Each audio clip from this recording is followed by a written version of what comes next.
Hello, everybody, and welcome to a Slice of Gaming podcast. Okay, let me restart. I forgot what it was called. I'll be real. Okay. Restart, man. Cut that out.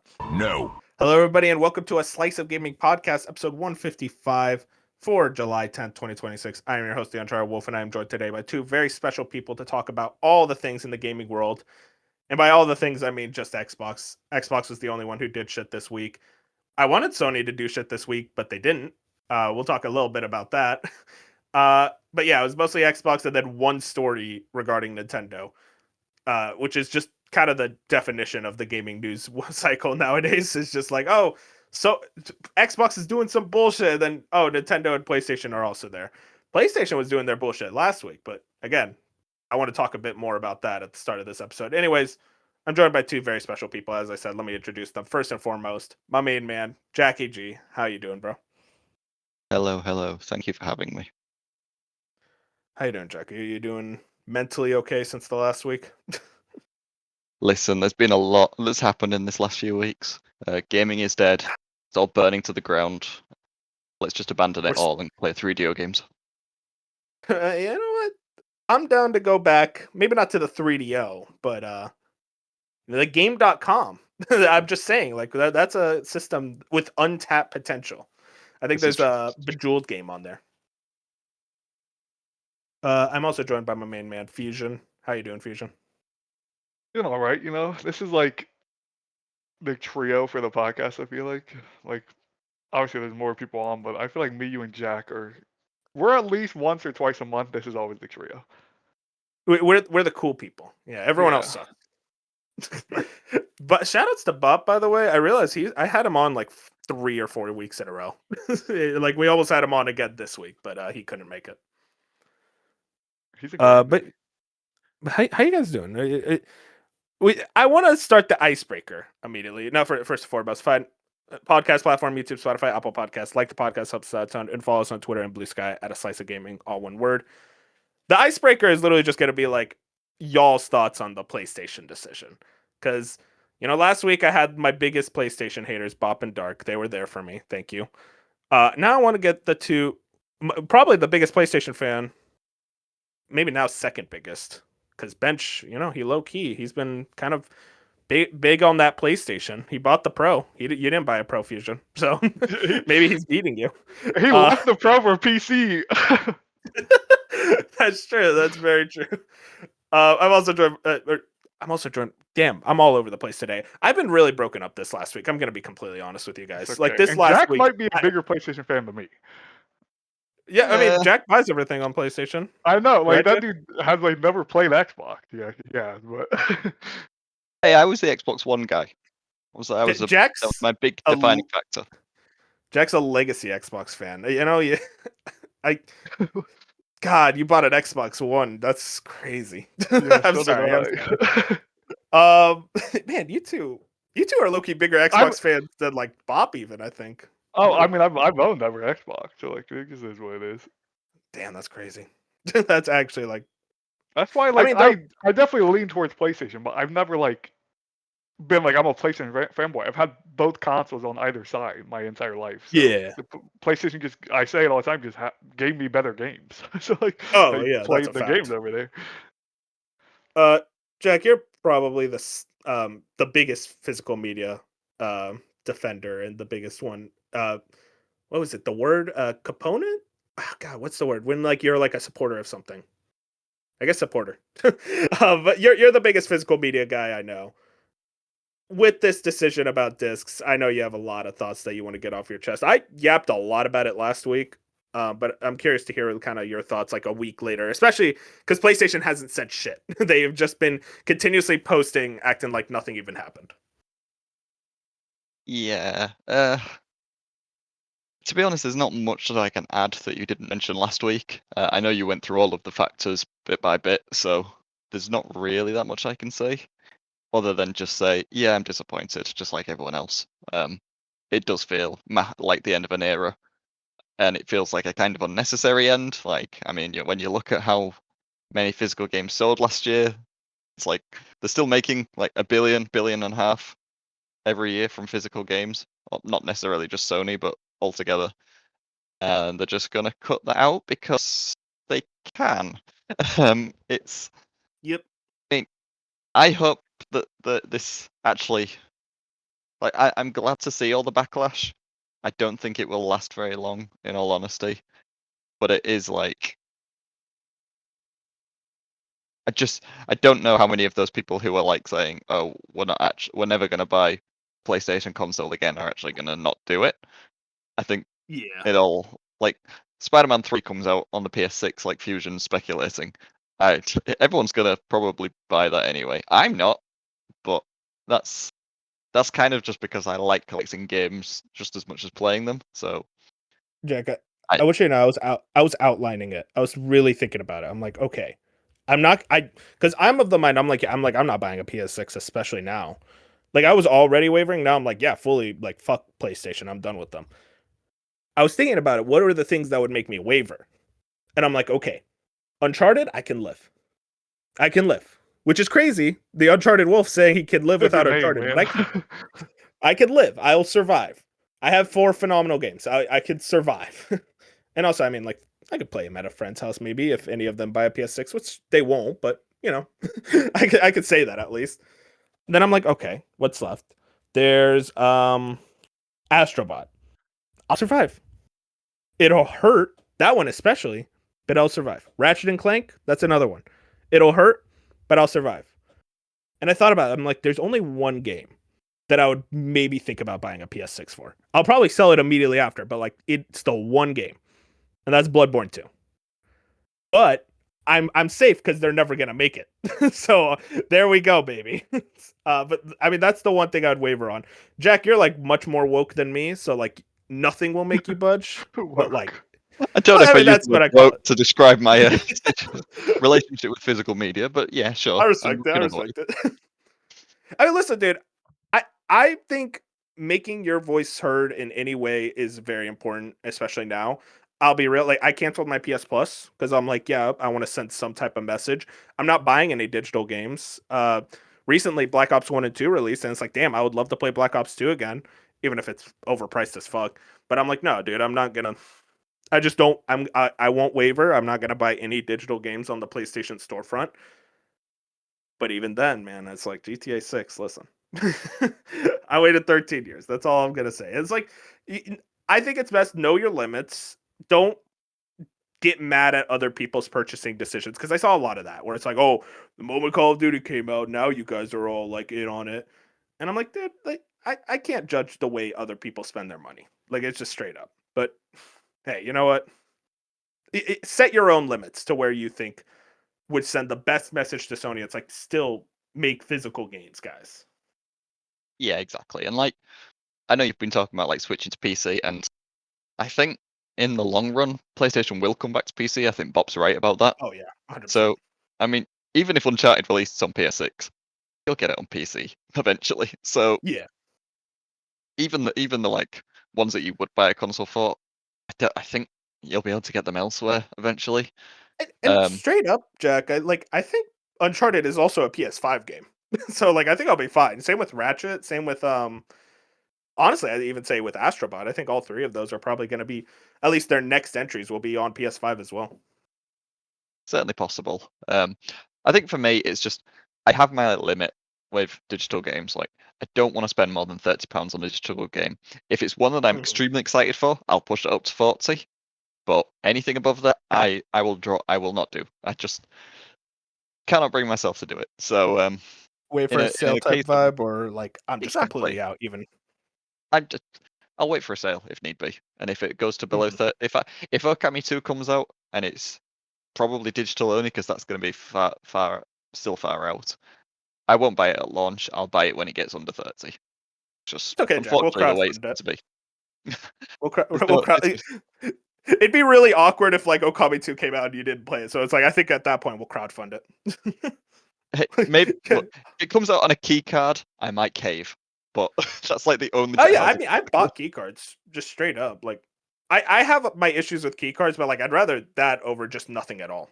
Just straight up. Because I could sell it, I can trade it. I don't have the preservation value of a disc, like straight up. That's frustrating, and I don't really like key cards, but I can do stuff with them that I can't with like a digital download code, Yeah, exactly. And like, I certainly don't want to buy them, but in the case of like, if it's a game that I want to play, I could cave. It's just Mhm. digital only. I can't do it. And like, I respect it yeah, though. over the next few years, I'll probably maybe one day I'll get a better PC. I'm certainly in no rush, not with the Yeah. prices at the moment. But yeah, I've got enough games to catch up on. I want to play Scooby Doo Night of 100 Frights for the PS2. I Oh can hell play yeah, that dude. instead. I I played don't. that Scooby Doo game on DS. I'm like, hell yeah, this is peak. That's it. And like, I want to play some weird stuff that like only two Mhm. people in the world remember. It's just I'm kind of just in the mood for that anyway, and I always just put it aside while I wait for the next new thing to come out, so we have stuff to talk about. But I could live without them, in all honesty. Yeah. Like Same. about It would 10 hurt. years ago, like I went full retro for about 2 years. 2007, 2018, 2019, I was fully retro, and then and honestly, it was fine. It was the only reason I started like Yeah. playing new games again is just for the community aspect. But the Mhm. community's shrinking. It's just getting to the point Yeah. where people are just burnt out Community with is it. more annoying. Well, this is true. Like you can find a gaming community, but you have to like go through all the Roblox fans as well. Which shout out to them. I'm not one of you, but you can go, you can stay. So it's just yeah, I'm good. Sony can do what they like. I'm extremely disappointed. I thought we'd have at least another few years, but I think one of the things that does annoy me is that like no one else can just make the discs. So you can't. This is going to put so many Yeah, people out. exactly. Like It says a there's, lot, honestly, though, Jack. It's like, man, they really controlled all the manufacturing around discs. Like that yeah. is insane to me. I mean, that's how Nintendo used to be as well with like cartridges until people True. reverse manufactured them. So hey, maybe we'll get some of that. Maybe people somehow figure out how to make a bootleg discs and Sony will sue the hell out of them. But maybe we'll get some cool games physically.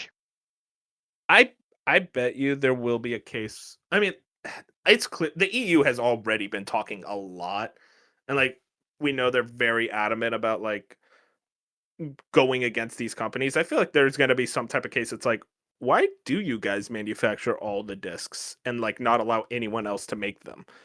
And at the end of the day, I think at the very least, I at the very least, I could see a situation where they rule like, hey, someone else has to be able to make discs. Like other people have to be able to produce their own discs for your console, even if you aren't making them anymore. Yeah, I genuinely don't know Sony's full relationship with Blade. I know they own a massive chunk of it or all of it, or and maybe they've It's like a patented it. joint venture across like a lot of different companies. They're like a big investor Yeah, within Blu-ray though. so I don't quite know the specifics, but I don't know. Maybe we'll have to start putting our games on DVDs again. Just have to make games, but just like as tiny as possible. Yeah, you gotta start making like that new Cuphead game only released on the Mega Drive. Exactly, that'd be great.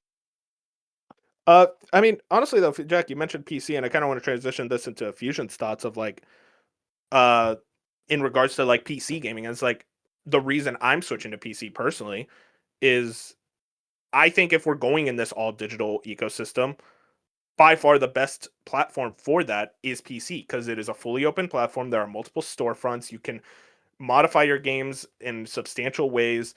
Steam is a much better proponent for digital gaming than PlayStation. I mean, dude, the Steam sale I checked out last week, fucking hell, I got some crazy deals. I saw AAA games for $2. And like, yeah, they're old AAA games, so it still says a lot about like comparatively to PlayStation. I feel like I see these games rarely on sale or like, oh, they're permanently up at the $60 price tag and like they only go on sale once a year basically. And if we're going into a full digital market, I just think PC is by far the best place to be. And I mean, Fusion, you're fully on PC now, but I know you're a big proponent for physical games, so I kind of want to hear your thoughts on this whole situation. Yeah, first, it's that thing where, like you said, I've been full PC for like 3 to 4 years now. So like I'm used to getting the digital games at this point. Like that's just something I do. When I can, I'll try to cross buy like months down the line when games go on sale and they go to GOG when they go over to GOG, because those are DMR free.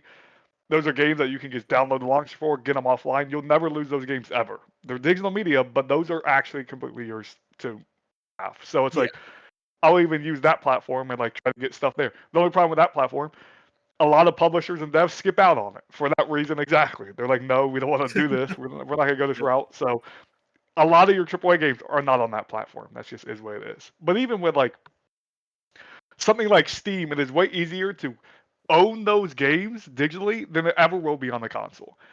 A lot And of I Steam think games are DRM free as well yes, too. and a lot of them are DMR free. Like so, it's like again, at the end of the day, it comes down to the publisher and the dev creating the game, how they want to handle that. It's not on the Steam store. It's not on Valve to do that. But like, anyways, that's a whole nother conversation. My Mhm. PlayStation, my entire catalog, outside of the few that didn't get physical releases, like a Sons of Sparta, like that game that was digital only, I had to get digital. My entire PlayStation catalog, PlayStation 5 catalog, is physical. So even though I was still on PC, every exclusive that came out, or every time I got a PlayStation game, it was always physical. I like physical media. That is the big difference of console to PC Yeah. to me. Is like if you're taking away the best part of console, in my opinion, which is the physical media, then yeah, just move to PC.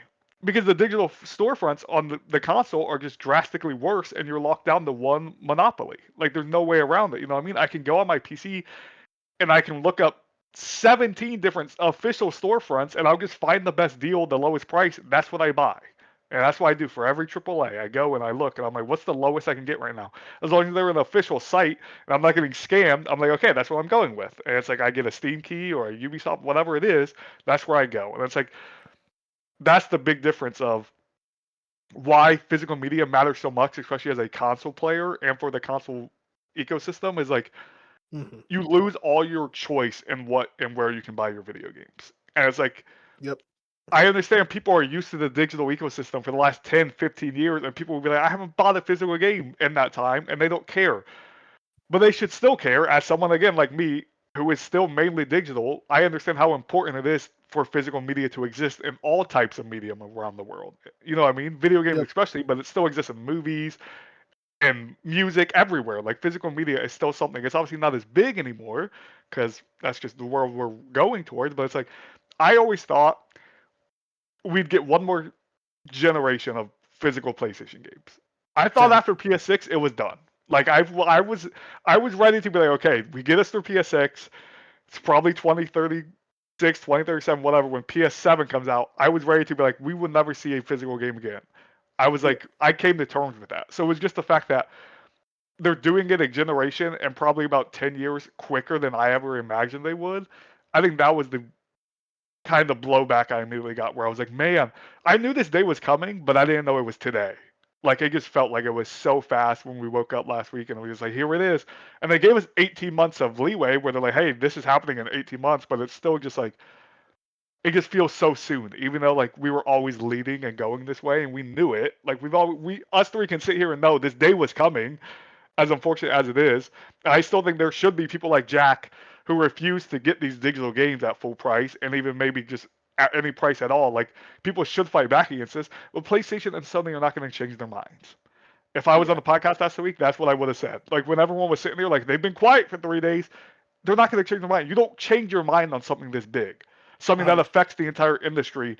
They didn't just do this on a whim. They didn't just wake up and be like, "We're going to change we're going to do this now." No, they've obviously thought about this for quite a while and came to the decision, "This is what we're doing," and it's not changing. And it's going to bring them so much more money.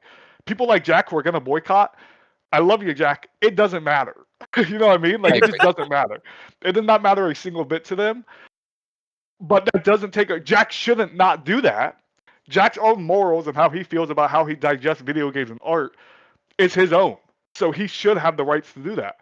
But from a PlayStation company standpoint, business side, they don't give a rat's ass. And that's sad, but Yeah. that's just where we are with the industry and with everything and the economy and just how it all works. Capitalism. That's capitalism. So it's like, Yeah, it should be more of like a personal boycott of like what you're personally willing to spend money on, what you're willing to buy. Like for myself, like I'm going to continue buying digital PS5 games, or not digital. Sorry, physical. Don't worry, Jack. I'm not there yet. I'm gonna keep buying physical PS5 games until they're fully done, and then it's like, okay, by then I'm out of on PlayStation because I don't feel comfortable buying fully priced digital games on your ecosystem that has proven to be hackable. That I could lose my account full of thousands of dollars of games easily. And it's like I want a physical library to like fall back on, and you're taking that away from me. So I'm like, I'm out on that end. And it's like, yeah, I don't really think anything I'm doing is changing. Like, sadly, it's a very defeatist attitude, but it makes me feel better personally. And at the end of the day, it's like, that's really what you should be utilizing these boycotts as, is like, if that makes you feel better, and like try to create some line of communication or try to create some compromise with Sony.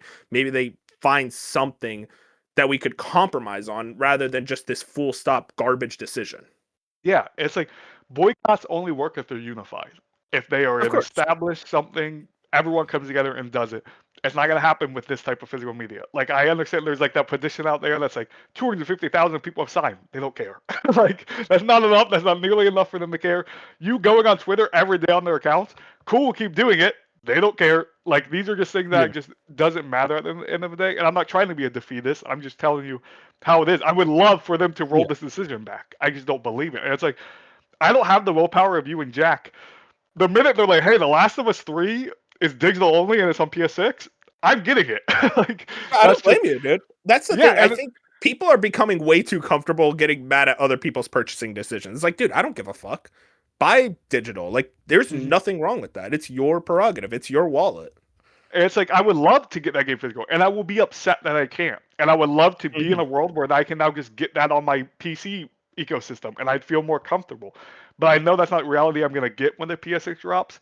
And I still, at the end of the day, my favorite thing about video games is playing the video games. So if there's only Yeah. one way to play the video game, I'm not just gonna give up my favorite hobby in the world. I'm going to play the video game. So it's like Yeah, man. I don't blame you. when Last of Us comes out, when Uncharted, when those things come out, I'm going to get the PS6 to play the video games. And I'm gonna be upset that it's digital only and I don't have a disc drive and like we gotta deal with probably my entire PS5 and PS4 library that I might not be able to play. And like, yes, I'm gonna be Insane. mad about that. But I want to, at the end of the day, play the video games. So I'm going to play them.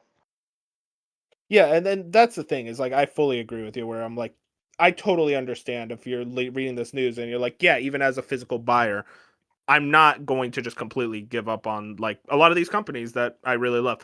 I honestly think the more interesting conversation, Fusion, is just like what this means for PS6, because I think Sony is, I don't think they thought this decision through, because the people that are buying your PS6 day one, which I would have bought a PS6 day one just straight up, are now against buying that console. And like these are your hardcore players. And really, I don't know how you're going to switch people over outside of like just a true generational exclusive. Maybe Spider-Man 3 is that game that is enough. Like there's the Venom game that's like rumored to launch with the PS6. Maybe those are enough, but even then I'm just like, if I'm Sony, I'm like, why don't we release these on PS5? Like the hardware is not that much better to where we need the PS6's power. Let's release it on PS5 so we get a lot of sales for this too, because these budgets are getting ridiculous. And as Bob says, maybe eventually we release them again on PC and we go back on our word about that. Yeah. From my perspective, I've been saying for months now that like the only thing that's going to get people to buy on that PlayStation 6 are PlayStation 6 exclusives, like a Spider-Man 3. Like I've sat here that Spider-Man 3 will not be on the PS5. Maybe I'm wrong and it ends up, but that's a game that if you put on PS6, it's moving the console sales. They need that because there's nothing else, like you just said, for someone right now to go and get a PS6. The technical leap's not big enough. The price will be too expensive. That there has to be a reason to own this thing. And now without a disc drive and everything else, the reason is only going to be the video games. And I would Yep. hope that Sony's smart enough to know that. And they're like, okay, we realize that we can't do these cross-gen PS5 games. There's going to be a couple for sure. There's probably going to be a lot. But I think a lot of the huge games, like a Spider-Man 3, they cannot make that game on PS5 at all, or they're just blowing it. They're going to blow it real Yep. bad, and that PS6 is not going to sell. And we're going to have bigger issues 3 years from now than we are even talking about now. 100%.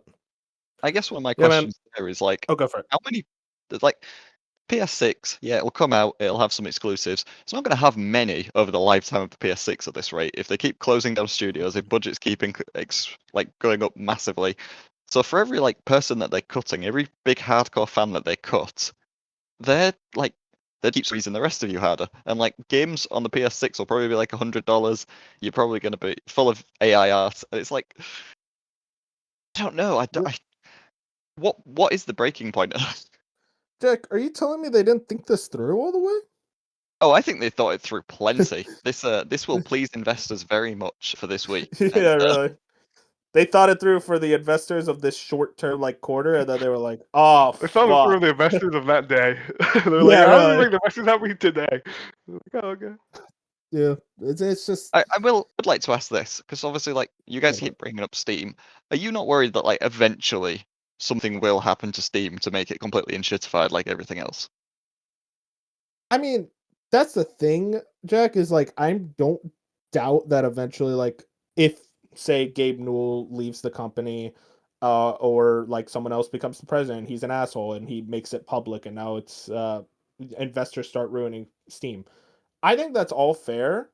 The thing is like I haven't been given any reason to believe that that's not the case. That the Steam platform has gone progressively worse. If anything, it's gone progressively better, and I will be worried if Gabe Newell leaves, but I also think it's like everyone at Valve seems to really be passionate about this platform. And again, you don't know these people like clearly. Like maybe one of them is the next in line to be president is like fucking I don't know Bobby Kotick. It's like what he's back and he comes back and he just ruins Steam. Like I'm not saying that's an impossibility. But let's be honest, Jack. It's like, what better option is there? It's like the other option is Microsoft, who sucks. There's Sony, who sucks, and then there's Nintendo, which I think of the three, like probably the best. Like you still have a lot of physical games on there, but even then, it's like when it comes to digital ownership, Nintendo's pretty bad about that too. I mean, like 2 times now. The Wii, you weren't able to transfer over a lot of your Wii games to Wii U, and then the Wii U, like different account system, and like they changed account systems 3 times across 3 different generations. So like I don't really trust the digital library on Nintendo either. And I think out of all of them, Steam is by far the best because that Steam game I bought when Steam launched in 2004 still works on Steam. And I think it's like when I'm proven to show it's like, oh, now the games don't work on Steam anymore, and like stuff is like being removed from the libraries, which has happened, then I start getting a lot more worried. But like it hasn't happened en masse. And I think again, out of all the digital thing, I don't want the digital ecosystem in general. In a perfect world, I'd want physical games forever. But if we have to switch to digital, I still want to play some new games. I think Steam is by far the best option for that. And That's fair. to just jump in there with, I don't fully trust in Steam. I trust more in them. I'm Yeah. not fully trusting in Valve, 100%. but I'm trusting more in them. And it's the point of that's why you have GOG for a lot of reasons. Where it's like Yes. if you can get over there, again, not everything's on there. That's the issue. But if you can get a game on Steam, maybe because that's where you want to play it, and then months, years later, it finally goes over to that site because that's usually sometimes the publishers take a while to get over there on GOG. Mhm. Then you buy it there, and you're like, okay, I had to buy this game twice, but at least now I own it. And it's just, I guess I don't sit here and think about what if all these storefronts just die one day and I lose all my stuff. Like in my Yeah. mind, I'm like, I'm going to be dead before that happens. Who cares after that? Like I know some people care, but like to me personally, I think I'm going to be long gone before I lose my digital media, and at that point, I don't care. So it's like, as long as I can play the games today, and for the future 20 or 30 years, I can just load up my digital game and play it when I want to, I'm fine. And I fully believe on all these platforms, maybe not Xbox, but at least PlayStation, Nintendo, and Steam or GOG or Epic, all these platforms, like I truly believe we're going to be sitting here decades from now and we'll be okay.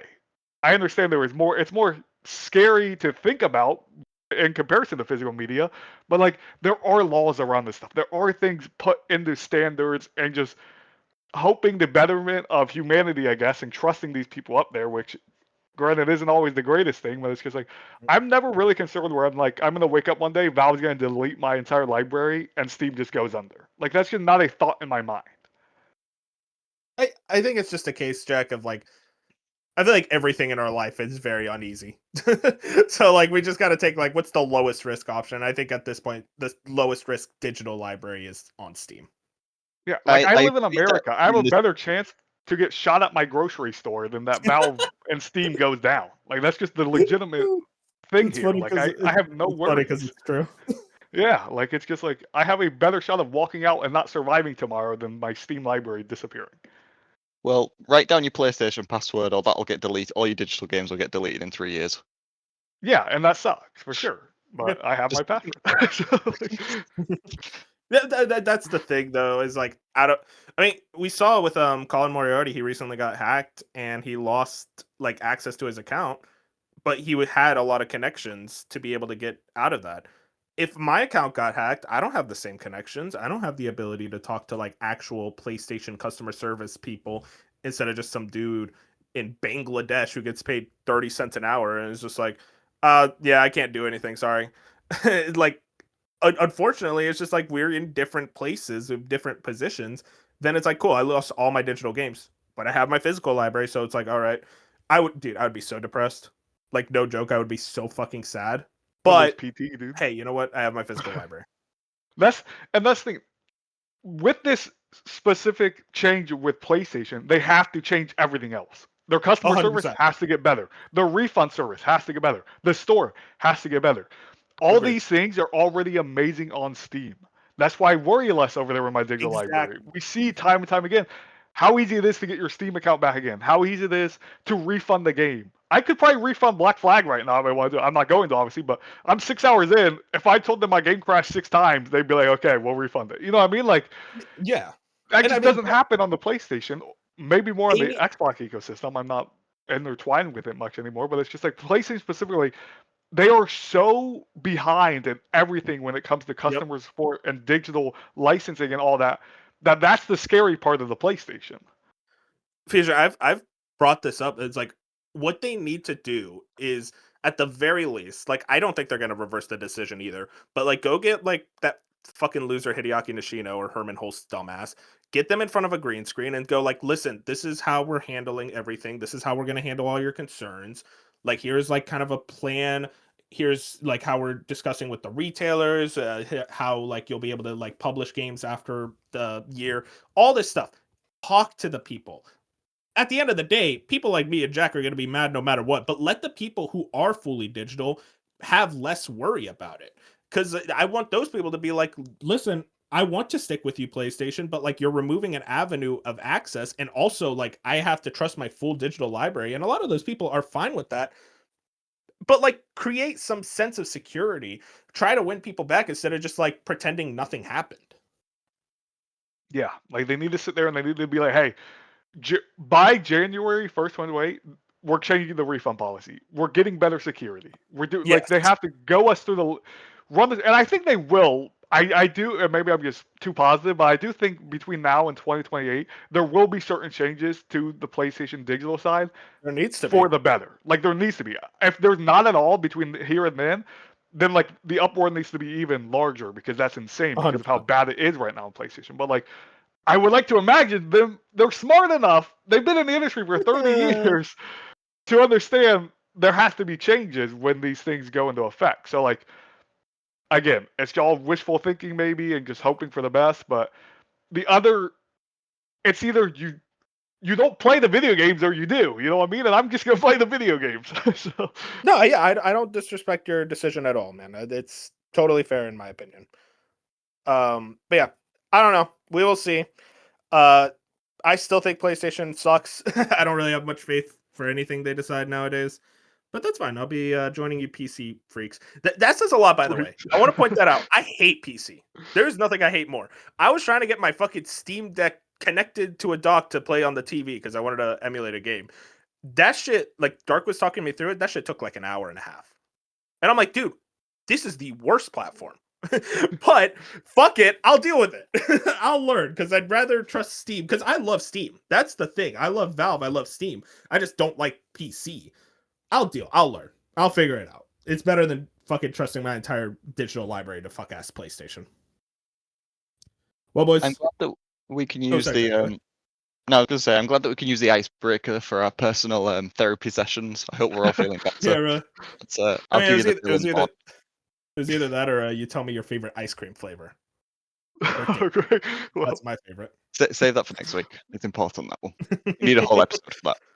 Yeah, really. All right, let's get into the fun news. And by fun, I mean hellish news is Xbox. We talked about the great Xbox reset for a while, and now we're finally here. Now, I want to ask you guys now so Asha put out a really big letter. Should I read the whole letter first, or should we like take pauses? Like, okay, this point here, let's have a whole discussion. I think we should take pauses, but that's up to you. Like, I was thinking about doing pauses too. Yeah, okay, it's a lot. It's very long. it's very long. And I've read it once, and I had to hear Greg Miller read the entire thing again. Yeah, I've heard it a lot over the week. Yeah. I think it's best to do pauses because there's also a lot of news that we could throw in within the letter itself. So yeah, Asha puts out on Twitter a big old letter that she sent internally, and now here, man, there's a lot I really want to get into. This has been a very funny week. This is an important email I sent today to all the employees at Xbox. Team, we are beginning the most significant restructure in Xbox history. After careful consideration, I've made the difficult decision to reduce our team by approximately 3,200 throughout financial year 2027. This will include approximately 1,600 role eliminations today, and in addition, 4 studios will leave Xbox to new management. I recognize that a year-long restructuring creates additional challenges. Unfortunately, it is not possible to make all the necessary changes in a single day, and I wanted to be direct about the scale. I know this is painful. These changes will directly affect people who have poured their creativity into building Xbox. Many joined us throughout acquisitions, while others were recruited here or sought us out because they loved this industry and loved Xbox. Today's decisions do not reflect their talent or dedication. So I want to talk first and foremost about the number. 3,200 people. And then they stated that a good amount of studios will be let go in a way. And I think right here, I'm going to actually pull this out from later in the letter, just to add to the conversation. Compulsion Games and Double Fine Productions will return to management and transition to independent studios with their IP catalog and runway for their next games. Ninja Theory and Undead Labs have entered terms to join new ownership with funding to complete and grow Senua and State of Decay 3. In France, Arcane's management is beginning required consultation with its Works Council to review potential strategic options. So when I saw that, and that none of the studios were being laid off or like closed down, like fully shut down, and that Compulsion Double Fine going independent and the other 2 are being under new management, Arcane, we'll see what happens with them. Hopefully they can bounce on their feet too. I saw a lot of people go like, layoffs suck, but I think they did them pretty good here. Here's what I'll say. It is very interesting seeing that opinion. Fusion, here's the comparison I've been using all week. It's like if you told me, hey, I'm going to punch you in the face and kick you in the balls tomorrow. And I'm like, shit, that's terrifying. And I'm freaking out about it all day. And then you come over and you punch me in the face, but you don't kick me in the balls. And I think, well, he didn't kick me in the balls. You still punched me in the face. So I think about that statement. I'm just like, well, yeah, it's nice that these studios aren't being shut down. You still laid off 3,200 people, like 1,600 today, and then the other just like at a later date in the next year. They just gotta sit there and think about it. They're like, am I part of it? Very shitty. Yeah, it's that thing where, for one, wow, this number was way larger than I expected. Like, I was thinking, I remember, I think 2 weeks ago or something, I was like, 1,000. I was thinking 1,000, not triple that. Like 3,200. After we've already seen like. I don't know what the number is, but it's got to be like what 12,000 let go from Xbox in the last 4 years. Like it's a large number because we had that one number that was like 5,000, but like it's been so large where it's like I didn't think they had 3,000 more people to let go here. Like obviously they have a lot of people there, but I didn't think like I thought we were far away from another thousands of people let go from Xbox. I was thinking of the studios that we knew were rumored, and then a couple hundred more. So I was like, 800 to 1,000 people would be let go, and that would be tragic. That would be huge. And then they were like, it's actually 3,200. I'm like, what? Like, this is a huge number. And then everyone's just reading about, it's masterful PR, because everyone's just reading there's 0 closed studios, and there's 0 canceled games of games we already knew about. And if you throw that out there, everyone's like, oh, this is not bad then. You know what I mean? Like, this is cool. Oh wow, But- cool of them. And it's like, Yeah, but- guys. In reality, when we get to it, you might not have closed down a lot of these studios, but you literally obliterated them into support studios, or Yep. took their opportunity away to create that new game. Or even with these studios like Double Fine and Compulsion, who are going to go independent, they are now going to still be in more trouble outside of Xbox than they were under Xbox. They now have to be independent. They now have to be more careful on what they're doing. They're going to have to lay people off eventually. They're not getting out of this scot-free. You're not letting Compulsion and Double Fine go be independent, and they're going to stay the same and do the same stuff. That's not happening. You can act like you did them a favor, which in reality you did, and that's awesome. They're getting their IP, and this is the best outcome. It's still a shitty outcome for both of those teams. Exactly. When you look at Ninja Theory and Undead Labs, which insane Undead Labs is one of the teams, by the way. I That's can't just believe mind-blowing. like, dude, their game is next year, and that game would probably make a lot of money. Awesome that they're under new ownership. We don't know the ownership yet, so hopefully it's not like Saudi Arabia or some bullshit, because that would really suck. So it's like, hopefully this new ownership. I think the rumor is Take-Two for Undead. At least that's like one of the things floating around. That'd be which cool. I think that makes sense. But it's like, at least the new ownership's good for them, but it's also, these studios are still going to be affected when they move over to that new ownership. Some people will lose their jobs in the transition, Oh, yeah. because that always happens when you transfer ownership. People lose their jobs and new hires come in. Like, they just happen. And the Arcane, who knows, because we haven't got there yet. Hopefully they are able to go one of these routes and they're not just shut down, because we could go through all of this and they could still be shut down. Like, once they go through the work council and all of that, they could still not survive. So it's like, yes, this is great. This is the best news for those studios that we could possibly have gotten, but that doesn't change the fact that all these studios are going to be negatively affected by this at the end of the day. And 3,200 people, quote unquote, lost their jobs over the next year. And that is so many people and so many lives uprooted, and Xbox still sucks ass. Yeah, man. It was weird seeing people be like even in the replies. Hang on, one of the replies got me. Glad no studios were closed. Really happy about that, brother. Like 3,200 people lost their jobs. It's like, oh, but you know what? No studios were closed. That's good. And like, I like this guy. It was masterful PR. Like, her, masterful. they did really good there. Like, for once, Xbox like went out there and they're like, how do we like say this in the best way possible? And they did very well, because this should be gigantic news, and for a lot of people it is. But the way this got interacted with on Twitter this last week, and maybe it was the PlayStation Disc stuff, is still just taking so much of the noise. It felt like this was a positive news week for Xbox, and I'm like, how? That's what's so fascinating, Fusion, is like that PlayStation decision was such a massive blunder that 3,200 people lost their jobs, and people are still more mad at PlayStation. And like PlayStation was hoping that like, oh well, they'll be more mad at Xbox next week. It's like, no, man, we're still pissed at you more so, because I think with a lot of people, it's like, we expect this garbage from Xbox, but like, you're gonna take away our discs now? Because like, I also think, and unfortunately this is a reality, people care more about things that are like more consumer like problems, like issues where like the consumer is directly affected rather than developers, which is unfortunate, which shouldn't be the case, but that is the case. And I think people are like, hey, you're screwing us over more directly than Xbox is, even though Xbox also still sucks.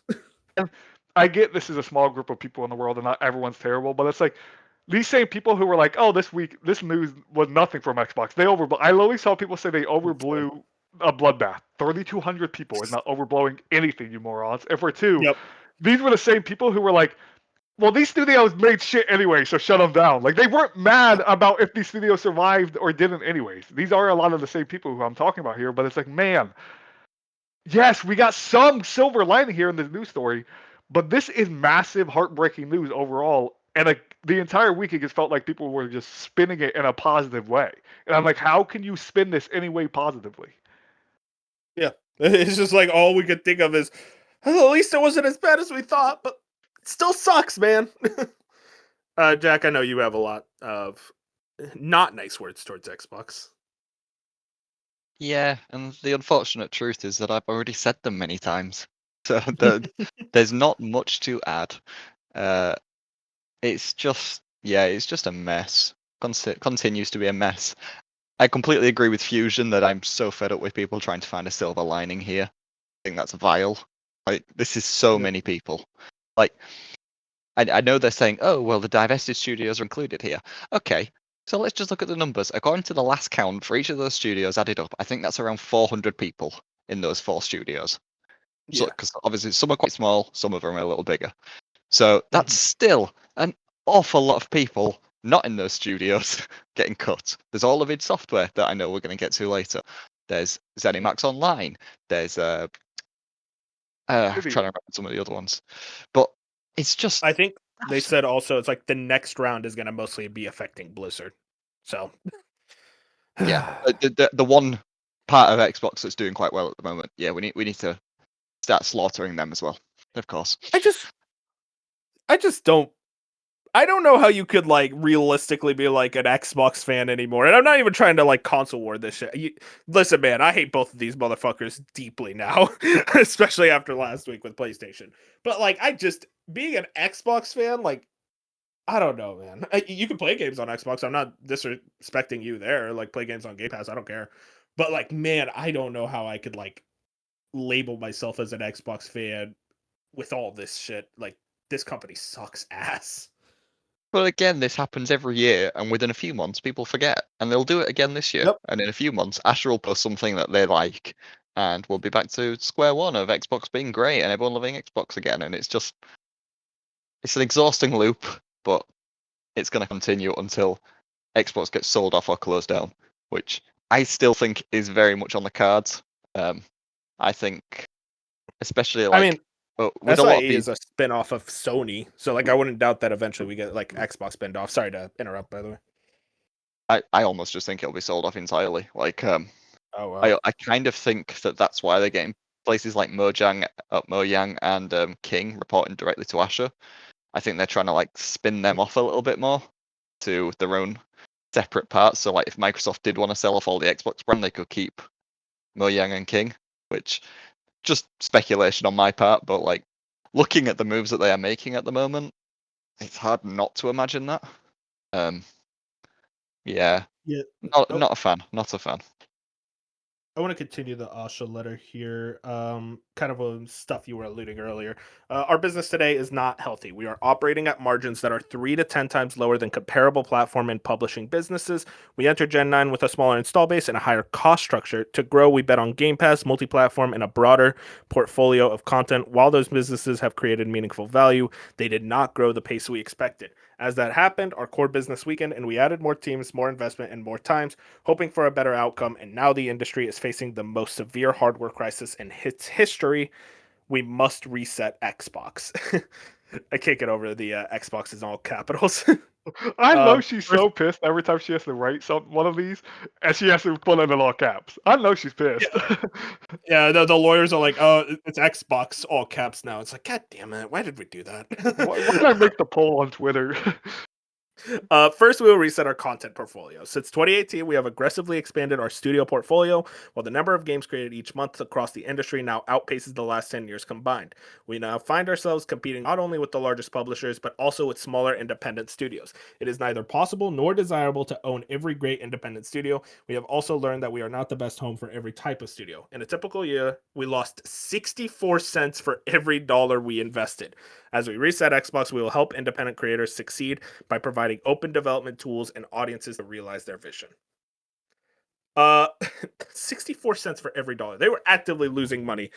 And I just want to add right here, we are also making reductions across other units and in some cases shifting investment to focus on higher priority projects. These changes vary in size across Activision, Bethesda, ZeniMax, Blizzard, King, Mojang, and Xbox Game Studios. None of our first-party publicly announced games or projects are being canceled as part of these reductions. In addition, Mojang and King will now report directly to me. These two studios have increasingly become platforms and are our largest bi-monthly active players. They bring critical geographic, demographic, and differentiation to Xbox. So, honestly, I read that part, I'm like, man, Phil really fucked this company up.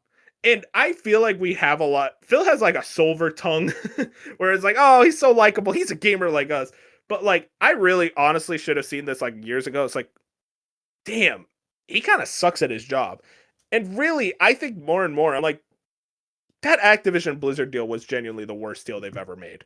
Like probably in the whole of the industry. The only thing worse probably was like maybe the Sony Bungie acquisition, but even then I'm like, no, Activision Blizzard, even though Xbox was already losing, it feels like Activision Blizzard put such a like direct spotlight on them that did not give them enough returns comparatively.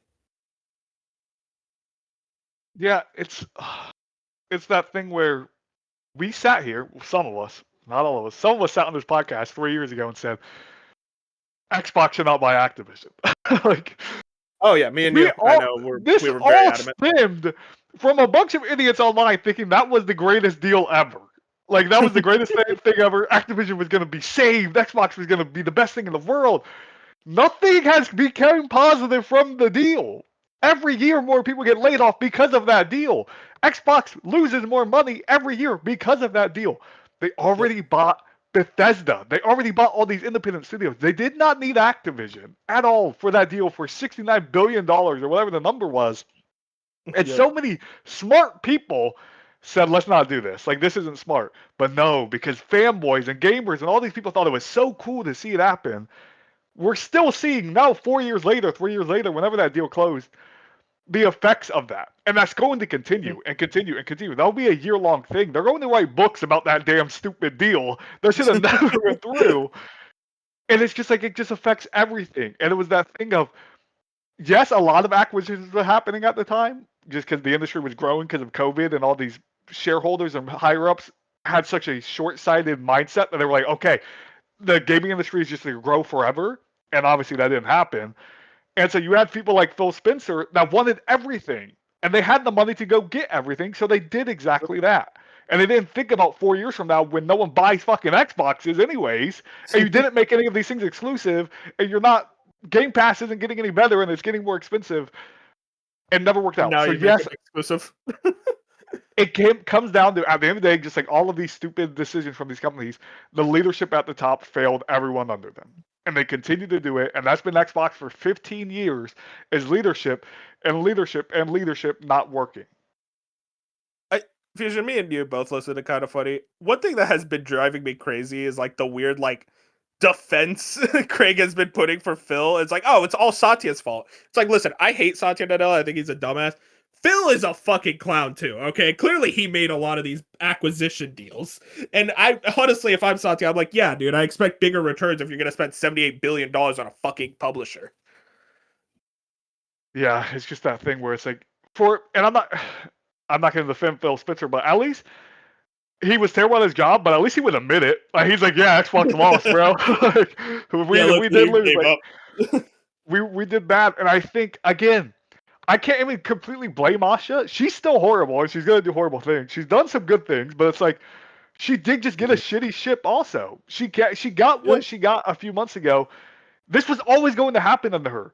But again, the PR was so smart here. They spent her first few months under Asha just sunshine and rainbows. We're changing the Xbox name. We're doing Xbox voice. We're doing all this because they knew We're listening. when the fiscal year ended, this was always happening.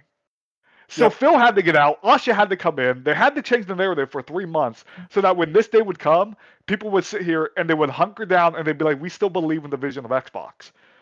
Xbox doesn't believe in the vision of Xbox, guys. Yep. Why do you?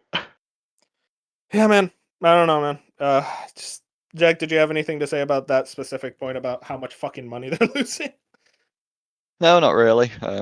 We've kind of been saying it for years, but we've been told repeatedly that they're They'll figure it out. Still, yeah, they'll figure it out. They're still making profit. It's fine. Game Pass isn't bleeding money. That's the one that we all love. Yeah, it's been great. Been a great few years. It's only going to get better.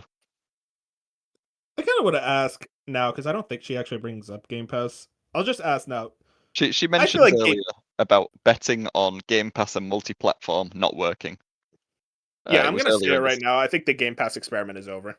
I think sometime within the next year, they're going to say, hey, we're not putting day one games on Game Pass anymore. The smartest decision they could make, so they won't do it. I honestly think they should have made that decision like around the time they were doing the. I agree. Yeah.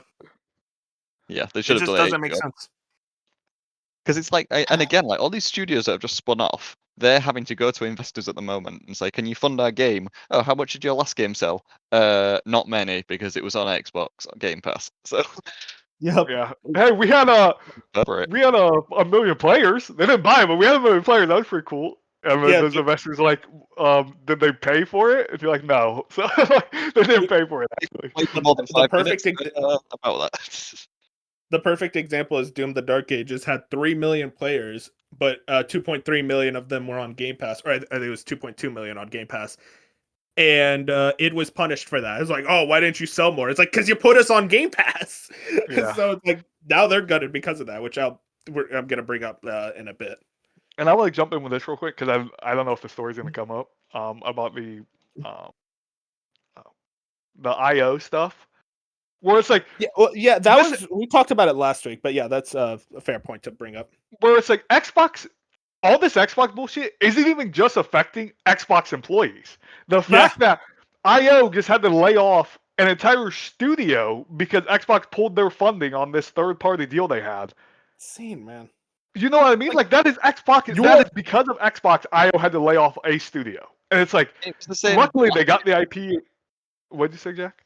No, I was just saying they did the exact same last year. Like Romero Games shut down because Microsoft pulled Yeah. out of the deal. Like that entire studio just died.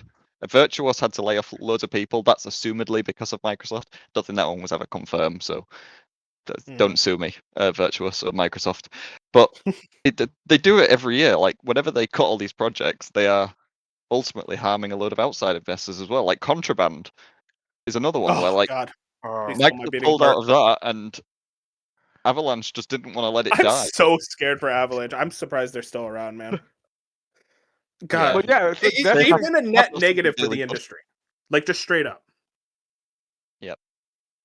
and it's like so people think like outsiders casual just look at this Xbox stuff. They don't know what's happening for one. But like if you do know what's happening, you're just like, well, you would think it's just affecting Xbox, but as we just explained, no, it's affecting the entire Mhm. industry and people who worked even just with Xbox slightly of just, hey, Xbox is going to fund this thing and they're going to do this and they might help us with the tech and all of this stuff. They pulled out all of that, and then those studios who thought they had $1 trillion company helping them out a little bit were now affected. That weren't even under Xbox or owned by Xbox. They just had deals on the side. They just had money deals and Game Pass deals and whatever deals. And because Xbox is doing so shitty, they even were affected from it. So it's just things like that where it's like the IO one makes me so mad because like James Bond just did phenomenal, like 3 million sales or whatever. It's fantastic. They're doing great. A month later, they had to shut down an entire studio because of something they didn't even do. It's not because James. It would be different if it was like, oh, James Bond was really bad, and like we have to scale down now. It's like, Yeah. no, they just had their best launch ever, and they shut down the studio a month later because of something they couldn't Insane. even control. Honestly, I might as well just bring up the story now about the Bethesda layoffs specifically. I'll bring up the Obsidian ones in a bit because that's related to something else. But what's it called? As they mentioned, the Bethesda layoffs. I have this from Charlie Intel, who we got this from Bloomberg. Bethesda will be overhauled as part of today's Xbox changes to focus on key franchises going forward: Fallout, The Elder Scrolls, Doom, Quake, and Wolfenstein. Doom and Quake. Now, Fusion, who develops Doom and Quake? Going to believe that might be id Software, but I'm not sure.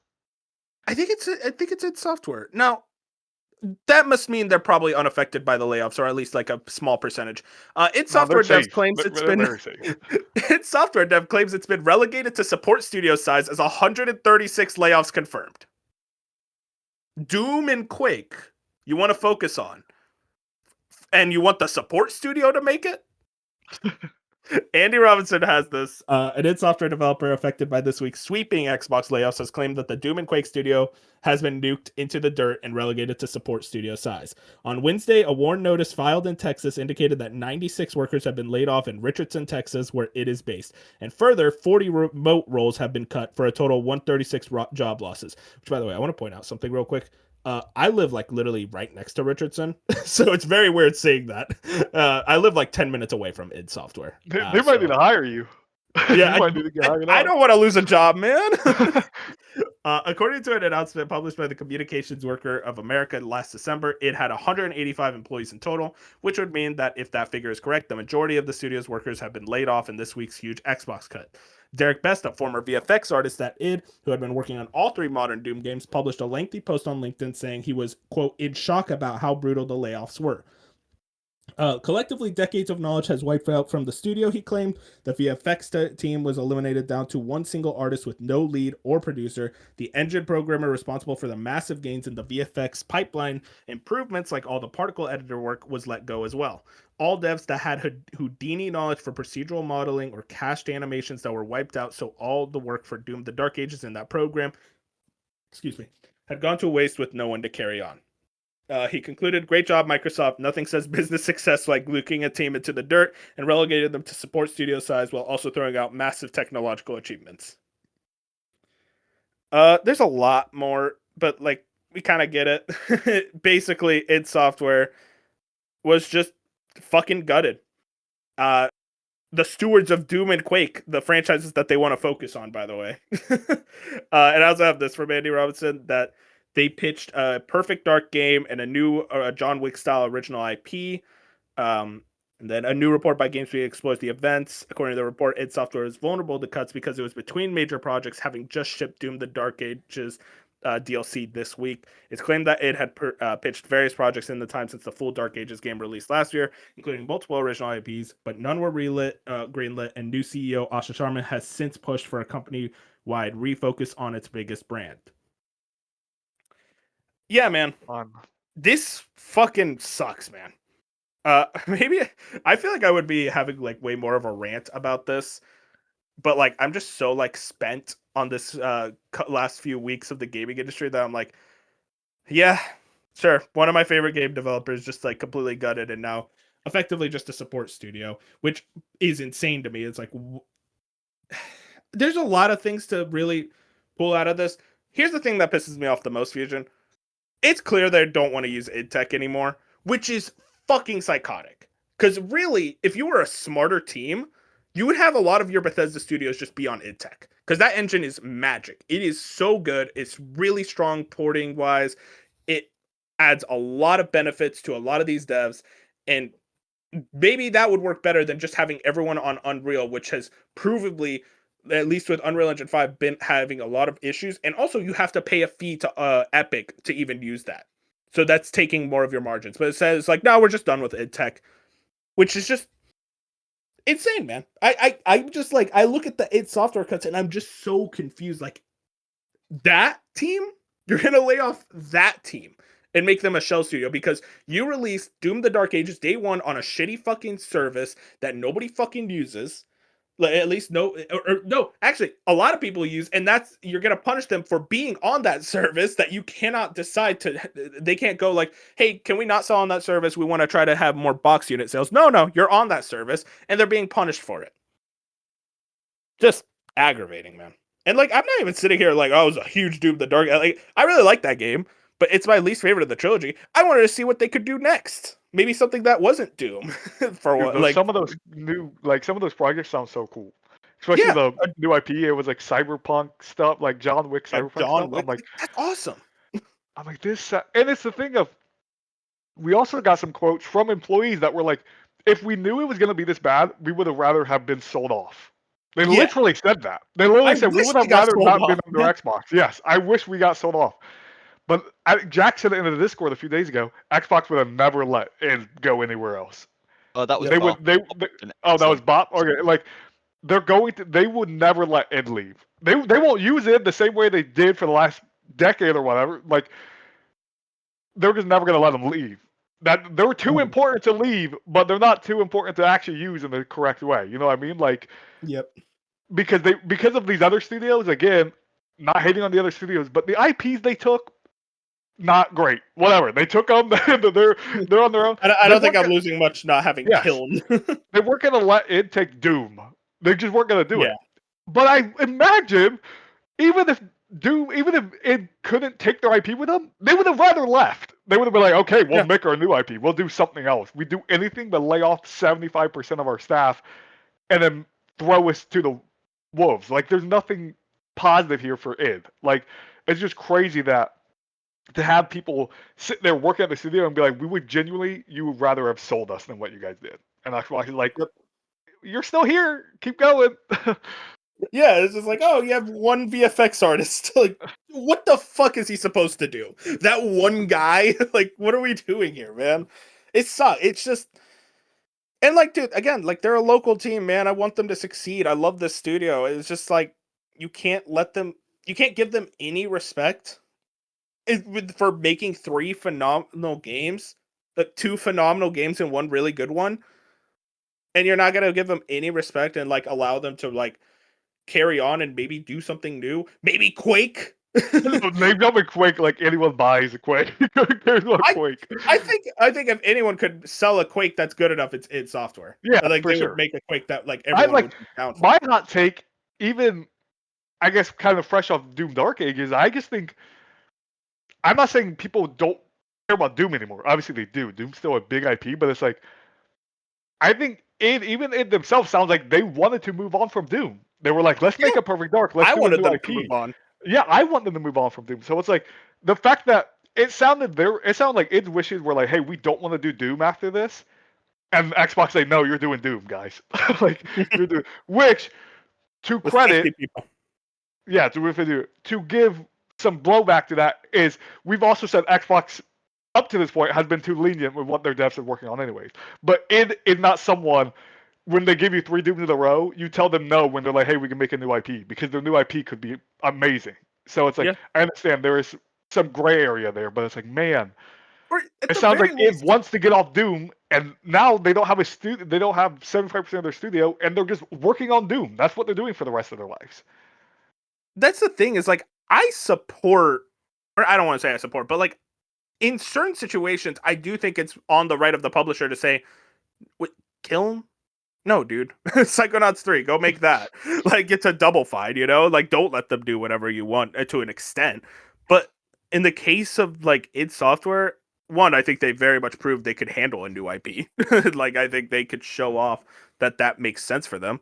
But also, doubly so, it's just like, how do you expect them to even work on Doom and Quake with, like, 50 people? You lost all the people who created Doom. Quick. Yeah. It's just like, what do you want them to do now? It's Like this would be the perfect time to create a new IP because everyone knew or like not working on Doom. You know what I mean? They'd be like, we don't even know shit about Doom. We'll make this new thing. But then they're like, no, you gotta learn. You gotta learn about this Doom stuff.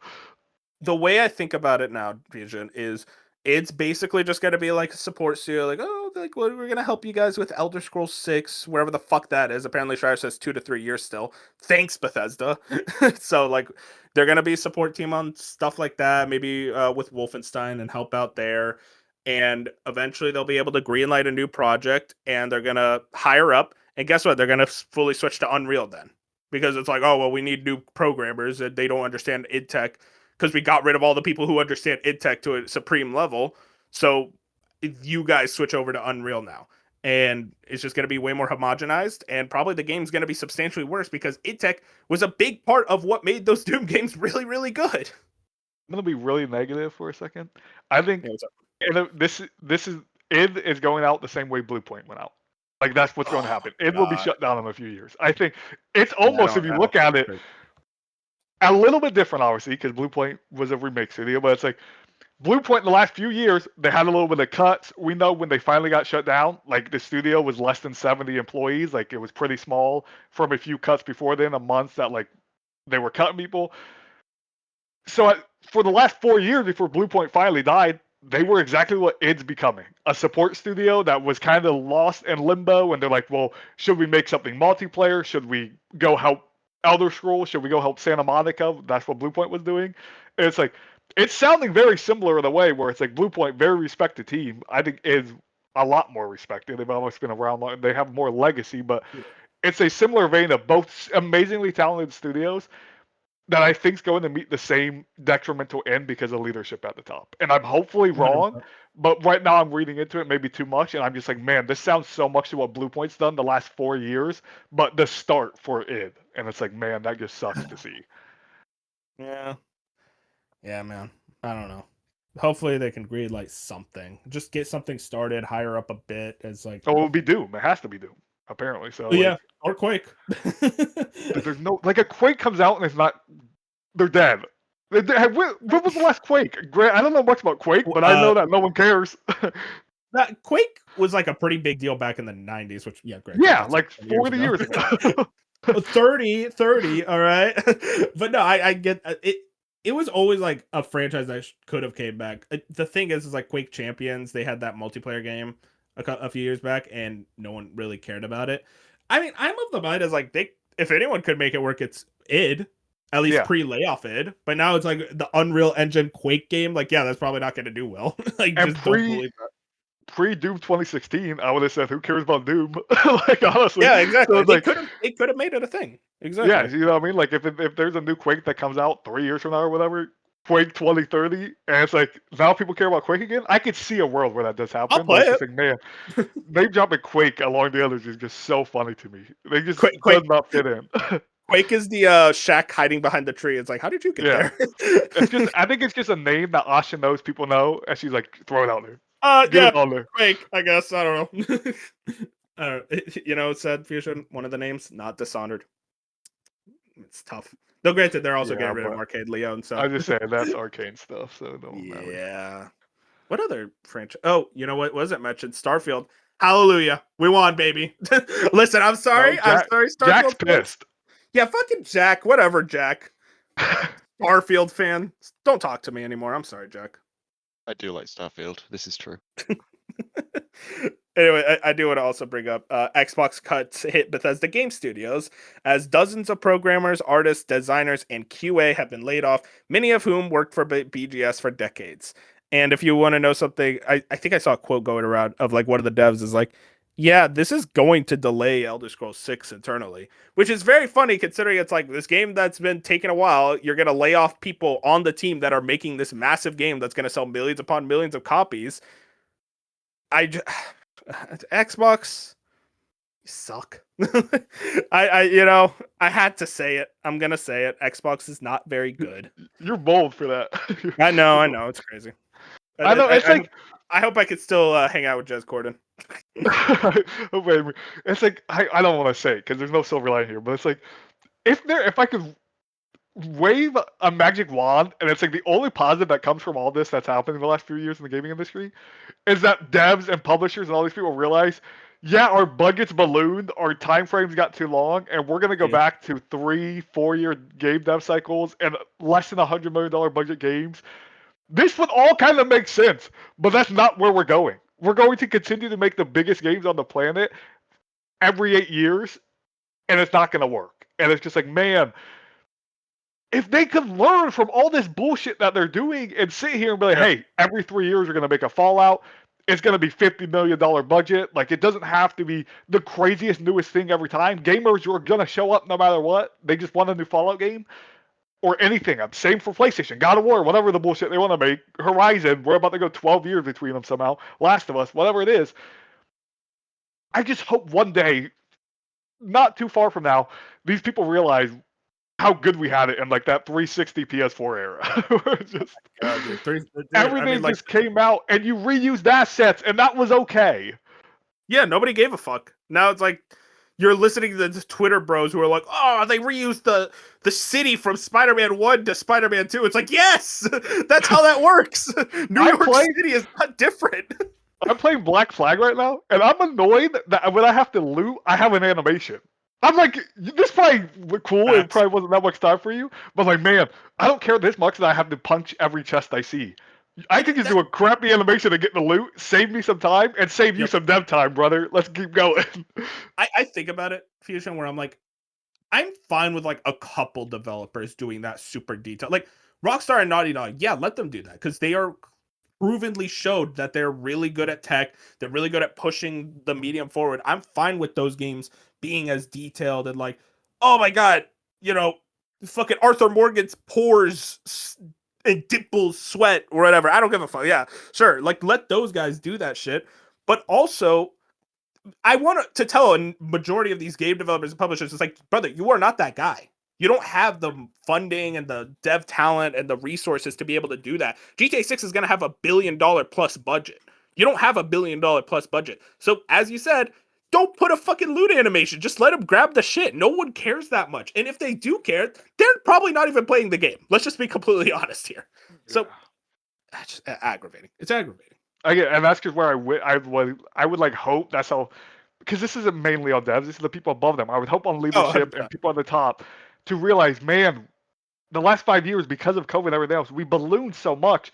We have to get back to normalcy. And I just don't see. I just doesn't seem like it's gonna happen. It's gonna continue to be bullshit, and we're gonna continue to always push the limit, and everything's got to be. Every profit has to rise 10% year after year after year. We can't just be steady. We can't just be profitable. We have to be mega profitable, and it's like, I would still hate these layoffs and hate everything that's happening, but I would feel better if I could wave that magic wand and know that we would get to a better future because of it. But it just doesn't seem that way. Yeah, no, I'm with you. It's just, I don't know anymore. Anyways, let's continue the Asha letter. There's no real good transition, I'll be honest here. Let's get into the good news, and it's more Asha. Yeah, here we go. Second, we will reset our platform. We know that great technology gets better when it gets simpler, not bigger. Today, in some parts of the company, work passes through as many as 14 layers of management. Our platform teams are 40% larger than they were at the start of this generation. Even as our player base and playtime have declined, the complexity that has slowed decisions, blurred accountability, and made it harder to deliver for players. As we reset Xbox, we will simplify. We will reduce management layers to no more than 5, and where possible, 3. We will deliver success through a flatter organization that is built around makers, individual contributors focusing on building, player coaches, and directly responsible individuals who own key decisions and outcomes, and we will streamline how we work across our tools with a cleaner code base, shared services, and 50% reduced vendor spend. Listen, I'm not going to say any layoff is a good layoff, but like I think these are pretty good layoffs. Where it's like 14 layers of management? 14. Half of those people didn't do shit. Let's just be honest here, okay? Half of those people were like, some guy is like, hey, are we okay to do this? And he's like, okay, let me send it to my manager's manager. Like, yeah, man, cut those jobs. I don't think anyone's going to be like crying over spilled milk. I don't even think they'll be crying over spilled milk. I think they'll be like, shit, I got this for a while. I didn't think I'd keep this job for as long as I did, but okay, cool. Yeah, I was gonna let Jack go at it, but it sounds like he's got nothing. Jack is bored, man. He's tired of this. Listen, it's a lot of Xbox news. I mean, listen, they're the only ones that talk. I have a Nintendo story. Don't worry, we can talk then. Yeah, it is insane that they have this many layers of management, obviously, but there are like other stuff in between all these layers. Like there are like the accessibility consultants that they've laid off. There's all the other. Oh yeah, for sure. Some of those are important. I definitely. But they are important. Well, they were important. They're gone now. Thank you, Microsoft. Yeah. But so yeah, 14 layers though. That's a bit wild. Yeah. It's obscene, to be honest. 14 is just it's comical. Like how does that even work? And again, that's just another overlook of when Phil and all these higher-ups bought Activision, and you bring over so much leadership on every studio, and studio leadership within the studio, and now they have to talk to Xbox leadership, and you're like, man, at some point you're realizing, hey, I had to talk to 13 people before we greenlit this thing, and you're like, what?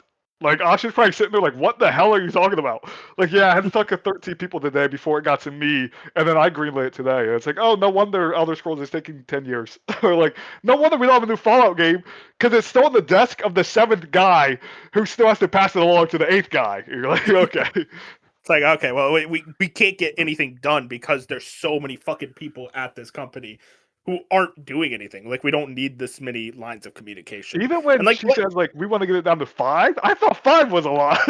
Yeah, really. 5 seems like a lot to me.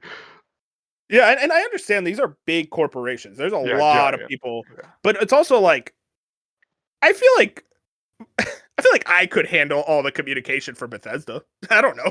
Like, I don't think, maybe I'm overestimating myself, but I'm like if it's like, Todd emails me, hey, Wolf, can you send this up to Asha? We want to know if we can add jiggle physics or some shit. I'm like, yeah, I got you. And I just send the email to Asha, and she says, cool. I send it back. I'm probably She's just cool. oversimplifying the hell You out of are this a lot, shit. but like you'll have 3 to 5 not abnormal, but it's just Yeah, like 3 to 5 14 seems a lot more is simple. insane. Like I go through love the 3 chains idea. of command at my job, I'm, and mine's a lot smaller. But I don't know. I'm one guy just like, yeah, okay, you can add that. Just simplifying the hell out of these corporate So, jobs. he's asking about jiggle physics. You don't even send it to Asha. You're just like, she already said it's fine. You never send the email. Yeah, Like, yeah. Go ahead. I do love. Anyways, let's just continue.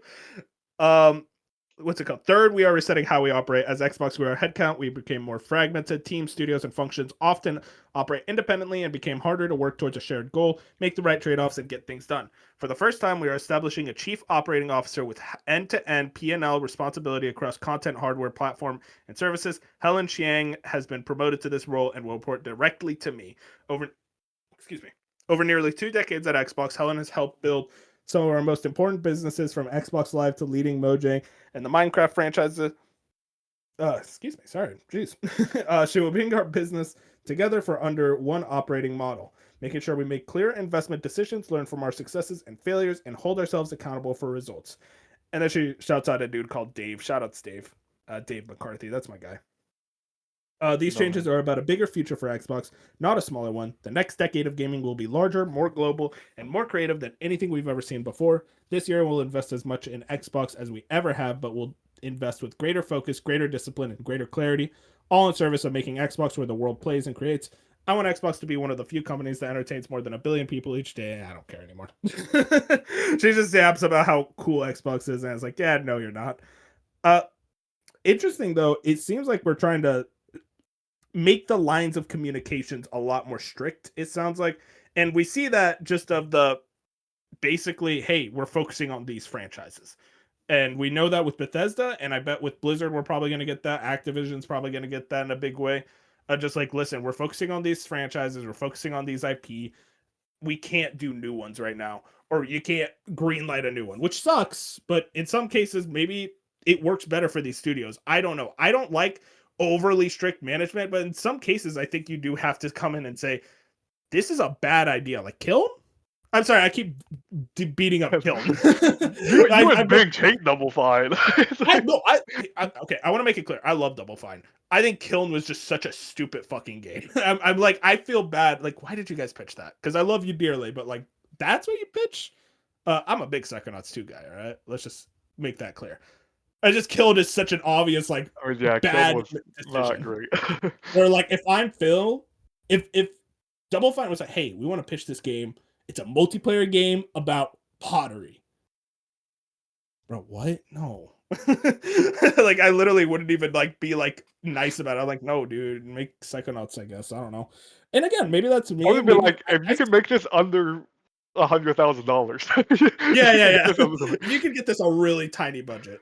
But again, I don't know. Maybe I'm being strict and mean, but like, I do think it's like, if you're under a publisher, in some cases, you are almost, you kind of sign over a lot of your autonomy, which sucks again. But like, independent development scene is also very scary, because now it's like you have no real lifeline. And being under a publisher means you could get shut down at any second. So really, everything sucks in the gaming industry. Let's just be honest here. And it's like this is the only part of the email where I'm like, we have been asking for Xbox to change leadership and management and how they handle this for years. Like, even with Phil, when he was still there 5 years ago, like when he was still in the middle of it, doing everything before he like promoted 7 times and was more hands off at the end of his days. But it's like, we knew how bad leadership was over at Xbox and how bad the management was and how confusing it was and how many holes and loopholes and everything they had to go through. So this is, again, there is no silver lining here and there is no positive news. And these people are still losing their jobs. But from a what we've been asking for perspective, this is, I guess, the one positive of someone, finally Asha, coming in and be like, you guys are actually bullshitting with whatever you're doing here with this line of command. Like, we have to make this better. We have to make this more smooth. It has to be a better transition. A lot of people are going to lose their jobs because of it, but we have to, you're doing nothing or you're doing too much, and we have to make this simpler. And it's like, that's like the one positive in her email is saying like, hey, we can't have this many this many leaders, this much management. We're gonna have to quote unquote downsize as a company in our scope. But then she says something bullshit like, "But we're gonna be bigger than ever." So really, it just doesn't add up. But you know what I mean. Like, Yeah, I get what you mean. Jack, you're a big Kiln fan. What did you think? I'm sorry, I keep bringing it up. I just said it as a joke. did you play Kiln, Jack? No, I I didn't. don't think he did. But I'm Oh. glad that it exists, unlike you guys. No, I'm glad it exists. I'm glad. not. I'm so what? No, okay. I feel like Kiln was like part of the reason. No, I was like, I'm actually you not. guys are making Kiln. I'm glad Keeper should have existed. Kiln, Yes, Keeper I'm should sorry, man. exist. No, But- Keeper is good.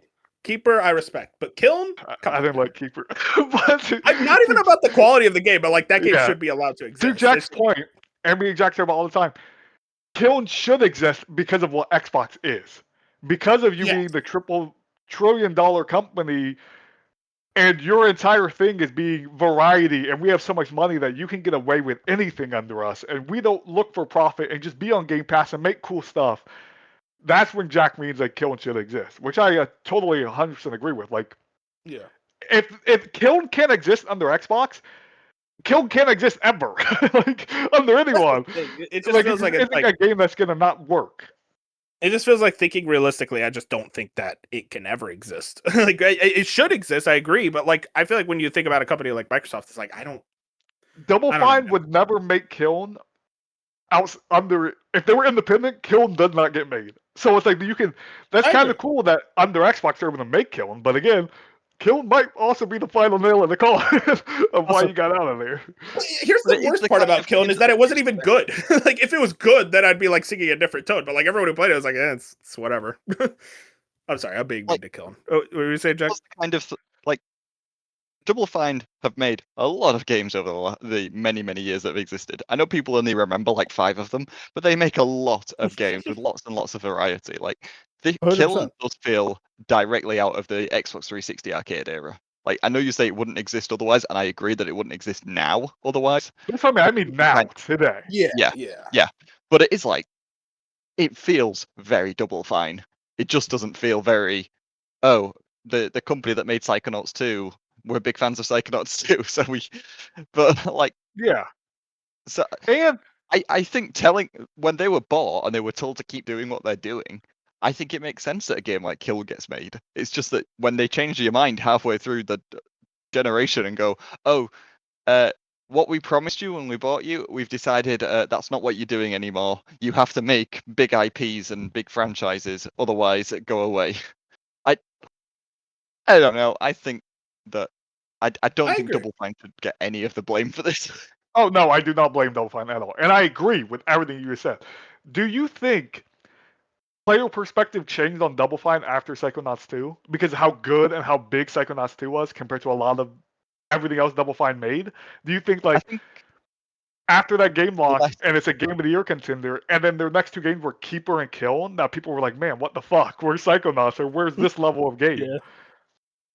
I think it's less post Psychonauts 2 and more post being bought by a gigantic corporation and people thinking, oh, they're gonna only make big games from now on because they have this much money, which they probably would have, but they didn't want to.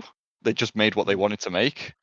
So yeah, I Can't think have it's yeah, exactly. Very selfish of them.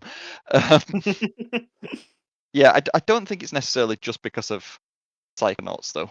I think it is mostly just because they were bought by a big corporation. And that's fair. And like you said, if it was like if PlayStation would have bought Double Fine, they weren't making those small games. Like so, No, I think yeah. So it's like it's that thing where it's like Xbox was like the one company out there where they could have been bought from, where these small games they got not away with it. I'm not saying like they screwed over Microsoft, but it's that thing of like this is what Xbox promised them. Where if anyone else would have bought Double Fine, we're only getting Psychonauts or like that level of video game. I do Yeah, want to exactly. talk about these companies that they're letting go because I feel like we haven't really focused on them too much. Double Fine, I think, is fine. I think like they'll be able to crowdfund their next game if need be. I think they have enough of a runway to like that. Tim Schafer is just beloved across the industry, so I think a lot of like gaming people will probably support them and be able to allow them to keep making cool games. I wonder about Compulsion because they're going independent too, and I just don't know if they have the same cachet as Double Fine. Now, having said that, they might be able to downsize to a point where it's like, listen, we can now work on these games, and much smaller scale, but we'll be able to get them out more efficiently, hopefully. And they did make a lot of the tech for South of Midnight. Maybe they could just quickly greenlight a sequel the same way like Senua got greenlit really quickly. I'm curious what you guys think about Compulsion, especially as people who played that game. I'll just go real quick. I'll say that I'm shocked Compulsion survived. That's the one studio Yeah, out of same. all of it where I was like, how the hell did they go independent? I didn't know they had it like this. Like, South of Midnight did not sell well. They don't have like IP that, granted, anyone cares about. I like Compulsion games. I like We Happy Few. I like South of Midnight. Like, I do enjoy those games. But the majority, the casual audience, could care less. They don't know who Compulsion is. They don't care about these games. So like, I was shocked in general they were able to spin out and get on their own. But with that being said, they're gonna have crazy layoffs, and I'm not expecting. I would not. Hopefully, they make a game, but also if we're 2 years from now and they close themselves down, I wouldn't be surprised unless you have a different outlook on that, Jack. No, I do agree. I think it is going to be. Hopefully, they already have something greenlit that they're already like most of the way through development. Like, it's not impossible to imagine that they were working on something in the background at the same time as South of Midnight, just because of how long that game took. And again, them just winning awards, hopefully that's enough to like make them appealing. But like I was saying earlier about like, if you're looking at the sales of these studios, I mean, it's not their fault because they're in Game Pass, but it does look really hard it does make it very hard to justify investing in them. That being said, I do think they've clearly got a better chance of surviving independent than they do under Microsoft, so I'm glad that they've spun off. I'm worried about them too. Do you think there's a world where they're only independent for a few years and then they're bought by someone else again? It depends. The Saudis. Not until they release Hopefully another not. game. Yeah, I think they would have to get another game out, but like, Yeah, and it would have to be. I don't see. Yes. Yeah, I guess I'm just overly negative with Double Fine and Compulsion specifically. I just don't see them both being independent for very long without help. And maybe I'm wrong, but I just feel like we're in a different ecosystem. We're in a different economy now where it's like these two specifically, I'm like, man, all it takes is their next game to miss and they're done. Like, they were truthfully done. I don't see a future with these two studios around. So it's like, I think there's either two plans here. They either release a really banger that pops off and they can survive independent. I guess there's three here. It's either like both of these studios, Compulsion especially, release a banger and they're able to stay independent and keep going. They close down anyways after all of this, like a few years from now, or someone else gets them, like someone smaller, not someone Xbox size or PlayStation size, like someone like Focus or someone in that realm of 505 games, someone like that, like goes in and gets them. Because I don't know. It's just hard for me to sit here and be like confident in these two studios being independent and doing it and being able to pull it off. Yeah, Real like quick. you said before, Oh, like sorry. I have more faith in Double Fine than I do Compulsion in surviving. Again, though, I think that will come with layoffs. But Yeah, Double Fine and Compulsion are both getting layoffs. Like, I just want to say that right now. Yeah. Yeah, I think all four of these studios are. I think even four the of new them, ownership studios, they're going to be laid off. people forget 100%. this when they compliment Microsoft for letting Toys for Bob go independent, but like they cut half the studio They had before a lot they of spun off. layoffs. People forget about that. It's just like, wow, Microsoft let them go? It's like, yeah, dude, they wanted to get out. They were scared, and I don't blame them. They were going to cut Toys for Bob. They had to buy themselves out. A studio, which, by the way, I want to point out, Crash Insane Trilogy, 20 million units. Spyro Reignited Trilogy, 11 million units. Crash 4, 5 million units. And they were like, we don't need them. Yeah, How do you make exactly. games... Jack, us 3D platformer fans, we are so unfairly treated. These JRPGs sell like 5 units, and everyone's like, oh, that's amazing. That's more than enough units to make the next one. Meanwhile, 20 million units for Crash and say 10 million for Spyro. And I gotta hear, yeah, Spyro and Crash are still pretty niche. No, they're not! Yeah, I agree completely. I let that to a whole different thing. I'm sorry. Yeah, it's I do want to bring up just a quick little thing about our physical disc conversation. Santa Monica Studio came out. They said we could confirm God of War Lafe will be available on disc. This does mean Fusion. It's coming out before January 2028. It's true. So that's a big moment for us. God, I hope it's not the last game on disc. It is. I look at that post though, and like, yeah, it's very clear the developers are not very happy about this either under Sony. I mean, we even saw like Naughty Dog's banner change to like of all their physical discs, and it's like, oh yeah, they're probably annoyed by this too. But yeah, boys, let's up. There was the other two, Ninja Theory and Undead. First, who do you guys think is owning those two? I've heard rumors, or at least I saw rumors. I don't know if they were even like substantial rumors, but in my eyes, I think Undead Labs makes sense under Take-Two. I think they're probably going to have an influx of cash after GTA 6. And they're like, yeah, this will probably do well enough for us under the 2K banner. So I can imagine Undead Labs going under them. There's a lot of other investors. Maybe Saudi Arabia is like, we could use a zombie game. That's a possibility. Yeah, really. I really don't know. One of my friends was speculating Paramount. Now that they've just opened their new game studio division, they are looking for talent. I think Ninja Theory especially could do well under Paramount. I mean, Paramount is too, though. I guess all these guys kind of suck, though. Yeah, I agree. Like, I guess the good news is can't get much worse than Microsoft. True. So, yeah, there aren't many companies I hate more. So, yeah, I think Paramount is a good shout for at least one of them, possibly both.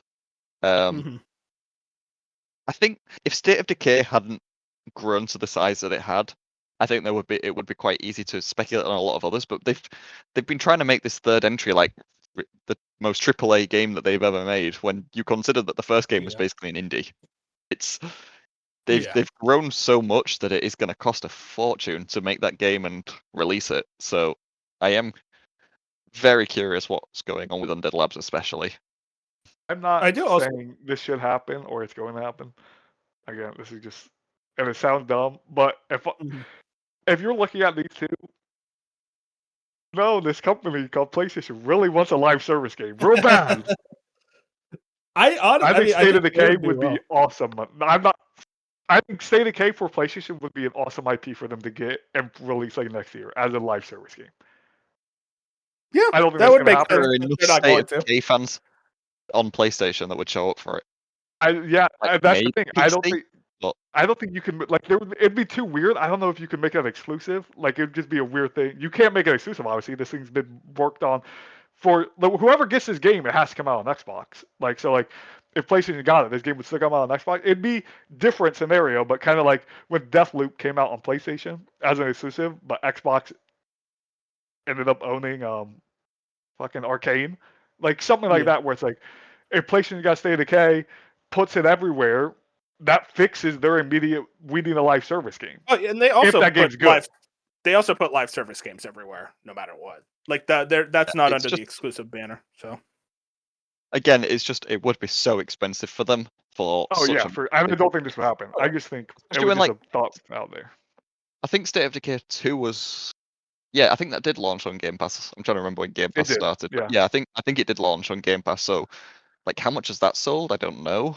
They said they don't have to launch State of Decay 3 on Game Pass. Like that was a bit. No, of course. Yeah, that is true. But like again, like the IP hasn't been not under Game Pass for a long time. So, I wonder what the demand is for State of Decay 3. In all honesty, that's Jez Corden's most anticipated game. Yeah, well, he said that. I don't want to be mean about State of Decay. I think that game's I like State of Decay a lot, actually. So, I think it's gonna be. I think it's gonna pop up for like the people who really like survival crafting games. Like I'm going to play this game. Like State of Decay 2 it looks is awesome, good. So like visually really good. I think they're just Undead Labs to me screams American company buys them. I don't think they're from Washington. Like I don't see a non-American. Like I think a 505. Yeah, Take-Two. I think it's someone like them will pull Undead Labs.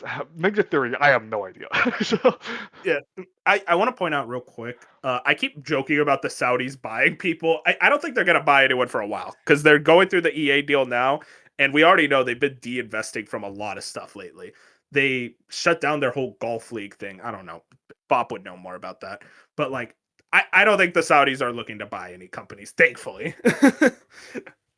But yeah, man, I don't know. It's just if I had to predict, I think Undead is probably going to be bought by Take-Two, and I think Ninja Theory. You brought this up, Fusion. I think Focus Entertainment makes sense. I think Focus would be really cool. I'm not gonna say I want specifically anything for any of these studios because I just feel selfish and like They would fit. that's exactly what people were doing when people wanted Activision on their Xbox. Different levels to it, obviously, but it's like at the end of the day, I want them to go to their best home. So it's like I That's don't the want thing, them is on like, Saudi or I can appreciate Focus. Like I look at Focus and I'm like that makes sense, but does Focus have the money for a team like Ninja Theory when their tech is so insane? I think we're undervaluing how much Ninja Theory costs. I will say though, Fusion, if you actually look at a lot of their like profit reports, like they make profit. They are profitable. Like Ninja Theory, that's at least what I've heard, is like they are still making money, and I think a lot of that comes from their mocap studio. So honestly, if I'm Focused, I'm like, yeah, that'd be nice to have. Like we could probably afford it, make some profit back, and like you guys are gonna have a mocap studio that's probably gonna help other publishers with stuff. But again, man, maybe it is just one of the other guys, like a 505 or Ubisoft. Could you imagine? I saw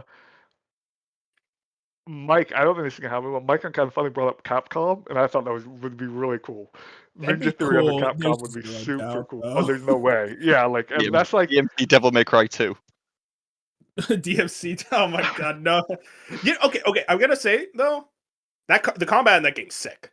They're actually really good at making combat. Where it's like, and then they just kept making Hellblade. I'm like, man. I was saying there's so much IP under Capcom that Ninja Theory would be awesome with. Like if you were just like, hey, we're gonna use your mocap, we're gonna use your talent, just work on one of our IPs. Capcom would be cool. That's the same thing with like, again, a PlayStation. I think if this was 5 years ago, PlayStation would be all over Ninja Theory. I don't think they're getting anyone here. I don't think PlayStation is gonna play with these studios. I don't think they should. They just fucking shut down Bluepoint 4 months ago. They shouldn't be out there throwing money. You know what I mean? But they do want exclusive area. Yeah, which they do. But it's just like, yeah. So it's just super hard, like, to look at these things and guess. Like, Embracer's always gonna be thrown around. Tencent will always be thrown around. These are people who are like, of course they could go out there and get them, but who knows? Yeah. Fucking Square Enix. No, they won't. Square Enix is just gonna be like, oh, it only sold 10 million copies. Man, we're getting rid of you. Wizards of the Coast? I don't know. Like, there are just so many random people you throw out there that are like. Yeah, I mean, that's the thing, is that they could be bought by anyone. Like, really. Like, I think I do like the idea of a Focus, or I would say Sony. I don't think they'd be a good owner, honestly, nowadays. So at least while Herman Holst is still there. By the way, crazy. Still has a job. Don't make me defend Herman on this podcast. I know you hate him now. You're on my side. I hate him, but also he greenlit a lot of cool stuff. So it's like he has a lot of wins for as many losses as he does. A lot of the cool stuff was greenlit by Shuhei. That's all I'll say. The stuff we're playing today. I mean, Shuhei hasn't been around in a long time. I miss him, man. I miss him so much. Anyways, let's continue on, because I do want to talk about Obsidian. Obsidian is losing around 25% of the studio to Xbox layoffs.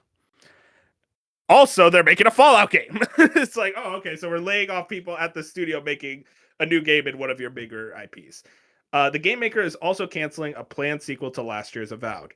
I want to bring up Jason Schreier's big ol' article. Obsidian Entertainment, a subsidiary of Microsoft Corp's Xbox, has canceled multiple projects and will begin working on a new game in the popular Fallout franchise as part of the division's broader restructuring, according to people familiar with the matter. The video game studio based in Irvine, California, also laid off around a quarter of its workforce, said the people, who asked not to be identified because they were not authorized to speak with the press. As part of the shakeup, Obsidian has canceled a planned sequel to the 2025 role-playing game Avowed, along with other unannounced projects. Under the new plan, studio design director Josh Sawyer will lead a new title in the Fallout universe, a series of role-playing games that take place in the alternate history in which the U.S. has been ravaged by nuclear. I know what Fallout is, Jason. Previously, Sawyer had been directing a role-playing game that was similarly structured and thematically to Fallout, but was not part of the franchise. An Xbox spokesperson declined to comment.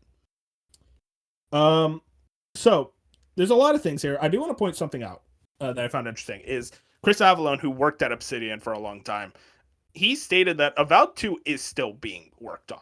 It's like a very small splinter team, and they're kind of like toying around with it, but it is like a project that they still want to get out there. But it seems like it is. Yeah, I believe him. I think Chris Avellone has a lot of like very clear connections to Obsidian. People hate him, which I didn't know about so recently, but it was a thing. He was accused of stuff, and then it turns out the accusations were false, and it's a whole thing. I don't know. Every time I see like him say something, everyone's like, "This dude has no idea what he's talking about," so I never know. But it's just funny because it's like he's been right about stuff in the past, but then people. And like he even said stuff about Obsidian 2 weeks ago, and people were like, "You're talking out your ass," and then look, 2 weeks later, it was true. So and I'm like, sure, at least with Obsidian specifically, he knows his shit. Yeah, it's like I can understand if you don't like him, but you can't say he's talking out of his ass. He knows what he's talking about, at least Obsidian. Anyways, but yeah, that's that case. Here's the thing. I'm gonna try to be as objective as possible. But thank fucking God you canceled Avowed 2 for Fallout. I want this studio to stay around. It's not even me being a biased Fallout fan. All I'm saying here is Fallout, whatever this game is going to sell 20 times more units than Avowed 2. Just straight up. And Fusion, the only person in the world who is sad about this news. I'm sorry to say it, man. I just think it's like, I want Obsidian to stay around, not just selfishly, because it's like, yeah, Josh Sawyer Fallout game. I'm not going to sit here and say that's not the most exciting thing to someone like me who loves New Vegas. But also it's like, I want Obsidian to stay around, and this is the type of game that's going to generate a shit ton of revenue for them. And I here's the thing also, I do think that Avowed 2 eventually comes out, but like, I think first they should focus on a new Fallout game, because I do think that game is just going to be substantially more popular. But, Fusion, rain on my parade, say I'm an idiot, say I hate game developers.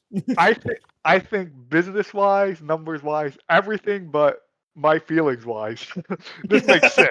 You know what I mean? Like, and again, I'll probably play this Fallout game. Like, I like the TV show a lot. I've just never been a Fallout. I've never been a Bethesda guy. Maybe it being from Obsidian changes something. So it's like, it's just one of those things. Writing is way better. I'll say that right now. Yeah, it's just one of those things where Avowed, I liked a good amount. I gave it a 7. It's not my favorite thing ever. Whatever. I think it's a good game. It's just, I can always. You can look at certain games, certain new IP games, where you look at it, you get that first entry, and you're like, man, the foundation's there. If they ever make a sequel to this thing, it's gonna bang. Like, I can just feel it. Totally. It's gonna be really good. Avowed's one of those things. So when we kind of knew Avowed 2 was in the works, like, we know for months now that's been reported on, like, Avowed 2 is supposedly coming. And a lot of people, like yourself, was like, why the hell are they doing that? Make Fallout. It just sucks to see, like, yeah, this thing was gonna be revealed next year, according to Jason. And it's just like, man, I would have really liked that. So the fact that again, Chris is saying it is working on still in the back with a skeleton crew, cool at least. It might still see the light of day. But it just sucks to finally get that decision of being like, hey, Avowed 2 was getting worked on, but at the moment it's just gone. Like, we're just not doing it at all, and we're moving to Fallout.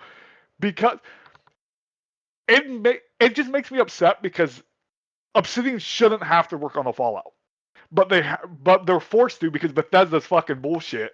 And they will work on one game at a time for 10 years, and they can't get anything else out the door. And we did Starfield updates for 3 years for some reason, and we're putting out DLCs and all this bullshit when we could have been working on a Fallout. And Todd Howard's out there doing TV shows. Like, instead of just making new games, and Skyrim was about to be 10 years old before we even get it. It's like, Elder Scrolls 6. It's just like, man, Obsidian shouldn't be forced to make your Fallout, because the devs who make Fallout are doing fuck all. Obviously, they're working on things, but it's like, man, they're big enough to have Fallout and Elder Scrolls at the same time. They are. But Todd has to touch everything he does constantly and be involved, that he won't let anyone work on Fallout. And now Asha's like, Todd, sorry, buddy, Obsidian's doing it. We're giving it to the next best guy. But it's like, at least it's somebody worked on Fallout with Josh Sawyer, but it's like, man, it just sucks to see. I'm sure Obsidian is partially happy about this. I'm sure at one point they wanted to work on Fallout. Josh Sawyer has said he wanted to do something. Josh Sawyer has specifically said he wants to work on a big game. And like, dude, here's the thing. I give Phil Spencer a lot of shit. It was very smart of him to let Josh Sawyer make Pentiment, because one, it's a great game. At least I haven't played it, but I've heard really good things about it. But also, Josh Sawyer was like, listen, if I don't get this game, then I leave. And he got that game, and he's staying, and he's going to make a new game in one of the biggest franchises. It's like I mean, again, that worked out overall, thankfully, because I'm I sure think he's Josh Sawyer is a excited. legend. Yeah, he is. I'm sure he's excited. I'm sure part of the team's excited. But it's also, there's a large part of the team that was helping create Avowed 2 and create Avowed, this universe, and do all this stuff in Avowed, that's probably a little upset that they're like, man, we thought we were building on something here. We're going to have our own Like, little fantasy IP. And it's like, that just sucks. Also, Fusion, I would not be shocked, honestly, with this way that they're working is, okay, you get your Avowed 2, but it's not Avowed anymore. It's a new, like, Elder Scrolls spinoff. And, like, it's kind Yeah, of something like that. cool to do Yeah. an Elder Scrolls game. Which, again, selfishly, just for myself, selfishly, I'd be way more excited for that. But again, these new IPs should be allowed to flourish and get new sequels. Because, like, listen, man, Assassin's Creed is not the franchise it is because of Assassin's Creed 1. It's because of Assassin's Creed 2. And Avowed 2 could have been that. Yeah, so it's just that it's a thing where, again, I'm also coming at a selfish standpoint because I wanted more Avowed than I want a Fallout, but it's also, Fallout can just come from Bethesda, man. They can do it. For other And they just, studios for the last, like, decade. It's like, this should have been into works. Like, I feel yeah. like the moment I have Obsidian and we own the Fallout IP, I'm like, okay, you guys are working on a new Fallout game. Like, just straight up. Instead And of, like like, the TV, like the TV show's coming, everything's lined up where Fallout should have Exactly. happened by now. So it's just that thing of, because management, and again, because leadership at the top, you're now taking a studio who is working on other stuff and forcing them on the Fallout. You're like, hey, stop what you're doing. You're making a Fallout. And they're like, okay, we're going to do it. And they'll probably, again, still be happy about it. But it's like, man, they were working on something else. And now, because everything else, you're like, stop, work on Fallout. now, if I could allow a little bit of selfish energy, just for 1 second, that's all I ask. I'm fucking hyped, dude. You kidding me? Josh Sawyer Fallout? New Vegas is one of the best games ever made. I am so fucking hyped about the idea of a new game from that guy who understands this universe to such a degree. I think Obsidian still has the chops to make a well-written Fallout game. Now, I will say though, Fusion, I got scared because I was watching Maddie talk about this game, and he was like, "It could be turn-based." I got really sad. I got so sad. I'm like, if I have to wait, it's been like since Fallout 4. There's no way. There's no way. In like 12 years since Fallout 4. Or like now it would be like 13 years by the time this comes out at the earliest. And it's like it's turn-based. There's no way. I'm They shooting know myself. better. I'm shooting They know myself. better. It better be a first-person shooter. Just use the bones of Outer Worlds 2 to basically just make a Fallout game like that. It's like that's easy. I could make that. I'm just saying, like, if it's turn-based, if it's a CRPG, oh god, I'm gonna be so sad. They do like turn-based over there at Obsidian, but Dude, no, if there's no it's way. turn, I think they like understand, though. that'd be a bigger fumble than not making Fallout. Yeah, exactly. Josh I'd is be like, hey, I'd you rather guys you are just gonna make can't make one. Fallout. And Josh Sawyer, like a year into development's been like, don't tell her guys, but we're doing turn-based. Like it's been turn-based this whole time. I just imagine like we're watching the Xbox show, we're all excited, and I see Obsidian Entertainment. And I hear the Fallout like duh duh. I'm like, oh my god, and it's like a top-down view, and they look like fucking little goofballs. And it's like a turn-based radio menu shows up. I'm killing myself. I'm grabbing a gun at that moment. I'm like, I'm done. I'm not doing this anymore. But I think it's gonna be a shooter. Thankfully. Part of the story, did they say the Josh Sawyer project got greenlit, or he was just working on something like that? He was like working on something similar to that. It sounds like it'll actually be built off the bones of what he was working on, which is like it was a new IP. It's interesting that he was able to do that, and they had another little team at Obsidian working on the Avowed 2, but now it just sounds like as far as we know, other than that Chris report, everyone's on Fallout, but also Obsidian got cuts. So you know what I mean? Like that, I guess that makes sense. Of like where it looked like Obsidian was working on 2 projects, and now it's just one project, Fallout, which again sucks. Like from that perspective. Yeah, that a little bit of a team working on Grounded, but that's mostly Eidos Montreal at that point. Grounded. I always forget about Grounded, but yeah, Grounded 2 was Eidos. Like they helped a lot. So yeah, exactly. We will see. I'm excited for what this eventually comes out. If it ever comes out. Again, I'm super excited for Fallout fans. Like this is what Fallout. You know, what I mean, Fallout fans have been asking me about for this forever. Yeah, to say for Fallout fans. Well, I've never played a Fallout, so I can't like act like I'm not gonna sit here and act like a fraud.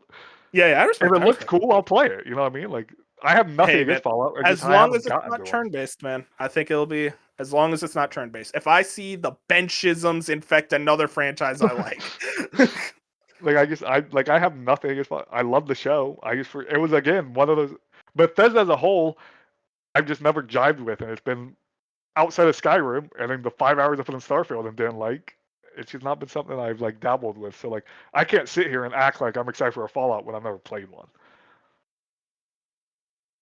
Well, until it comes boys, out and I play it. yeah, we'll see. I'm excited. It's gonna be a banger. I think Josh Sawyer Fallout is like guaranteed to be good.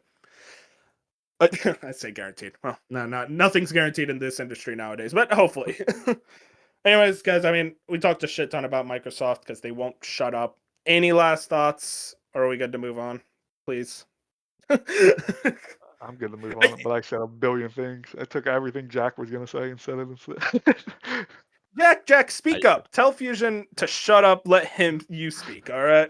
What do you want me to say? I'm with Fusion. Avowed 2 Yeah, I should like that. exist. Oh my god, bro! You didn't play Avowed 1. You don't play Fallout, and you're like, well, if you shouldn't be excited for Fallout. I'm not saying that Fallout New Vegas 2 shouldn't exist. I'm saying that Obsidian has enough talent to make multiple games until they get I laid agree off. with that. I agree with that. That is true. Until they laid them off. Yeah. See, Jack, Yeah, you make exactly. it seem like Jack, you always make it seem like I hate you. It's like we agree there. They should have been able to make multiple games. And they have So been. we're They friends made again. 3 games at the same time, and like Yeah, now I they're agree like, with that. Nope, you can't do that anymore. Just Fallout. Make the big IP. Here's the thing: So- we all agree on one thing, though. Alright, mad. Xbox sucks. This is true. This is true. I do want to really quickly shout out one comment under the Asha post. This is so funny to me.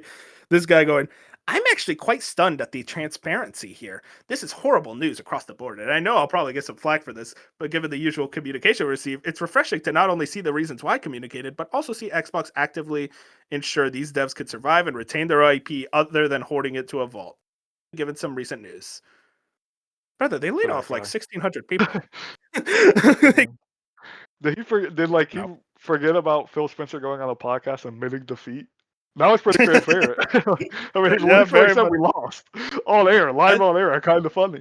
I don't know why he did that to this day. I'm like, why did you say you And lost? At the You at the could've time, I stopped. loved it because I thought it was really transparent, and I've never seen a CEO ever do that. I was like, okay, Phil, Yeah, that's you fair. came on and admitted it, but. And then he just kept admitting things. I was like, man, you're Yeah. just going down. You're just going down. You know, like a lot of those decisions, the reason you failed is because you bought Activision Blizzard. Listen, we're just Xbox sucks. Yada yada yada. Let's move on to Nintendo. With Microsoft, we now talk about Nintendo. This one's pertained to you, Jack, as a European. Nintendo Europe in mid-February 2027, Nintendo will no longer sell to retailers. Nintendo Switch 1 consoles, Switch Lite, and OLED sales of Nintendo Switch hardware on Nintendo Store will also end in mid-February 2027. Excuse me. And this comes amid an accessory point that they will be redesigning the Switch 2 with a what was it? Replaceable battery, Jack? I think that's it. Effectively, what this is the EU had a ruling. I was reading up on this. It's like, oh, all like electronic devices need to have like, or like consumer grade electronic devices need to have like replaceable batteries. And the Switch 2, they are redesigning to have that in mind. But the Switch 1, I think of it, Jack, as it's been so long. It's probably not selling as many consoles. It's probably going to cost them a lot more money to put that in than to just outright discontinue it, at least in Europe. I don't really know what else to say other than just like it makes sense from a business standpoint. Like I don't think it's really going to affect much, but yeah, I don't know if there's much else to add on to that. Yeah, I think if this had like happened a few years ago, it would obviously. I think Nintendo would have put the effort in to do a full Switch 100%, yeah. redesign. But at this point, they're already like increasing the cost of a Switch 1. I think what they have in mind is the fact that people are just going to import them if they really want one. They'll figure out a way. There's always a way. People will buy them hand. It's fine. They don't really need to worry about producing a load more consoles. I'm mostly curious, like if a console breaks, like what would they do in return? Repairability. I mean, That would be 3DS interesting. But 3DS allowed what's it called, repairing the consoles for a long time afterwards. So I assume that will still go into effect. yeah, and again, I suppose the console's region free anyway, so the worst thing they'll do is just like Exactly. just give you a different region console and just pretend that it's a European one. So yeah, it's mostly interesting that it is like negative. It's just like Exactly. I'm curious. Like, obviously, Sony, if Sony is making a handheld, which we assume they are, they're gonna have to like think about this in mind. I don't think. Can you remove? Is the Steam Deck battery removable? I can't remember. I don't think it is actually. It is. It might With be. I don't out of actually know. everything I know about how customizable it is, I'm going to assume it is, but I don't have one. I'm opening my Steam Deck There you case go. right now and seeing how easy it is to get in the back. Eh, Ooh, Google it while you do Jack. It does look like you could get in there. Yeah, it says I'm apparently not very rig yeah, I can't take these things apart. apparently Valve says it is like replaceable. So Yeah, Yeah. that makes sense. So they don't have to worry I mean, about it. So. a replaceable battery switch too is actually really cool. That's one of those things where it's like, damn, I wish I could have. I wish we could have that over here in the States, but Europe is gonna get that now. I wonder, when Jack. when This do is we such get a- our replaceable battery DualSenses and replaceable battery Switch 2 Pro controllers? Please. That's a Thank good you. point. Yeah, no, that's weird. I just want a DualSense with a good All of battery. them replaceable. I feel like Like, the I will- DualSense would like get its upgrade and then like someone will make like a third party amazing battery for it and it'll just put Sony to shame. It'll be so funny. Yeah, they're just like, oh damn, never mind. Actually, that gives you more than 4 hours of playtime. You're like, this is nice. God.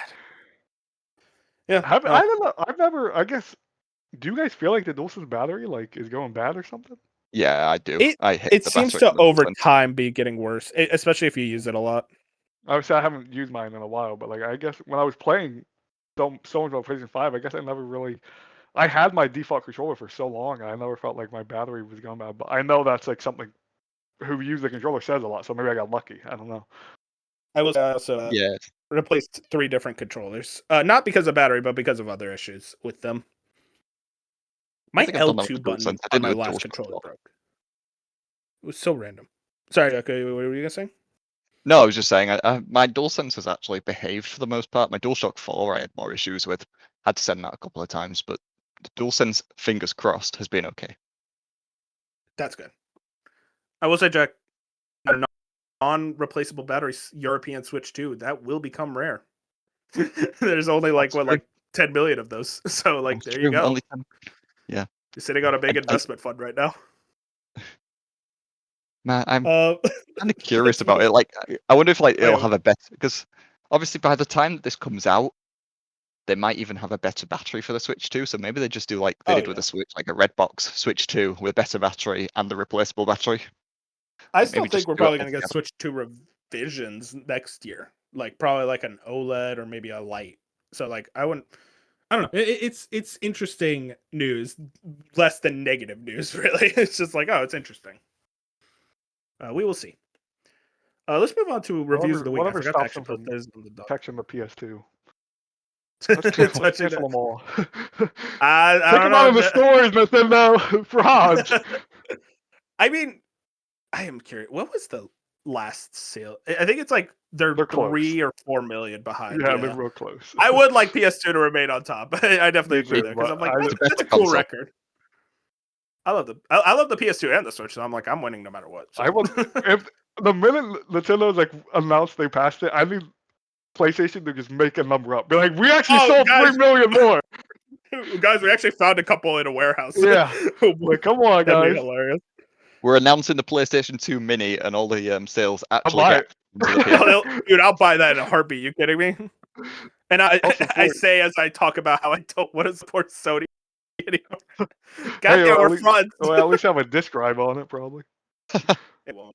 It would probably be like the NES Mini where They're like, we're releasing an all digital PS2. Do you remember the PS1 Mini? Like, how many games like were missing from that? dude, PS2 Mini was would be terrifying. There'd be just nothing. Like, what would they Did you have guys on it? buy had, the like, Mini? Games, the slide games. it didn't have Crash or Jack, or not Jack's PS2 game, but it didn't have Crash. It didn't have Spyro, like obvious stuff. But it had Persona 1, and it's like, what? Like, I feels like it's like that's such a random like pull. I feel like that I don't know. The PS1 Mini will always be like one of the funniest consoles. A PS2 Mini, Jack, honestly, that'd be awesome. But then it's like, okay, we got to go to Rockstar for the GTAs. We got to like we have the like Jack, Ratchet, Sly. We owed those, but like a lot of like the good PS2 games are also third party, and it's like I feel like they're like, it's gonna cost too much money. We don't want to do that. Which Oh sucks. yeah, I don't actually think they'll do it, but I would kind of like it a It'd be lot. cool. How would I'd you make love it any that. smaller than the PS2 Slim? That's already tiny. You I could mean, just have it's it the like same size. it'd probably be emulated these games, so like it would be. Oh, 100%. You don't need it to be that big. We'll see. Anyways, reviews of the week. I forgot to actually put these in the doc. I got two here. Assassin's Creed Black Flag Resynced, sitting at an 85. It was higher, but then PC Gamer swooped in and gave it a 75 out of 100.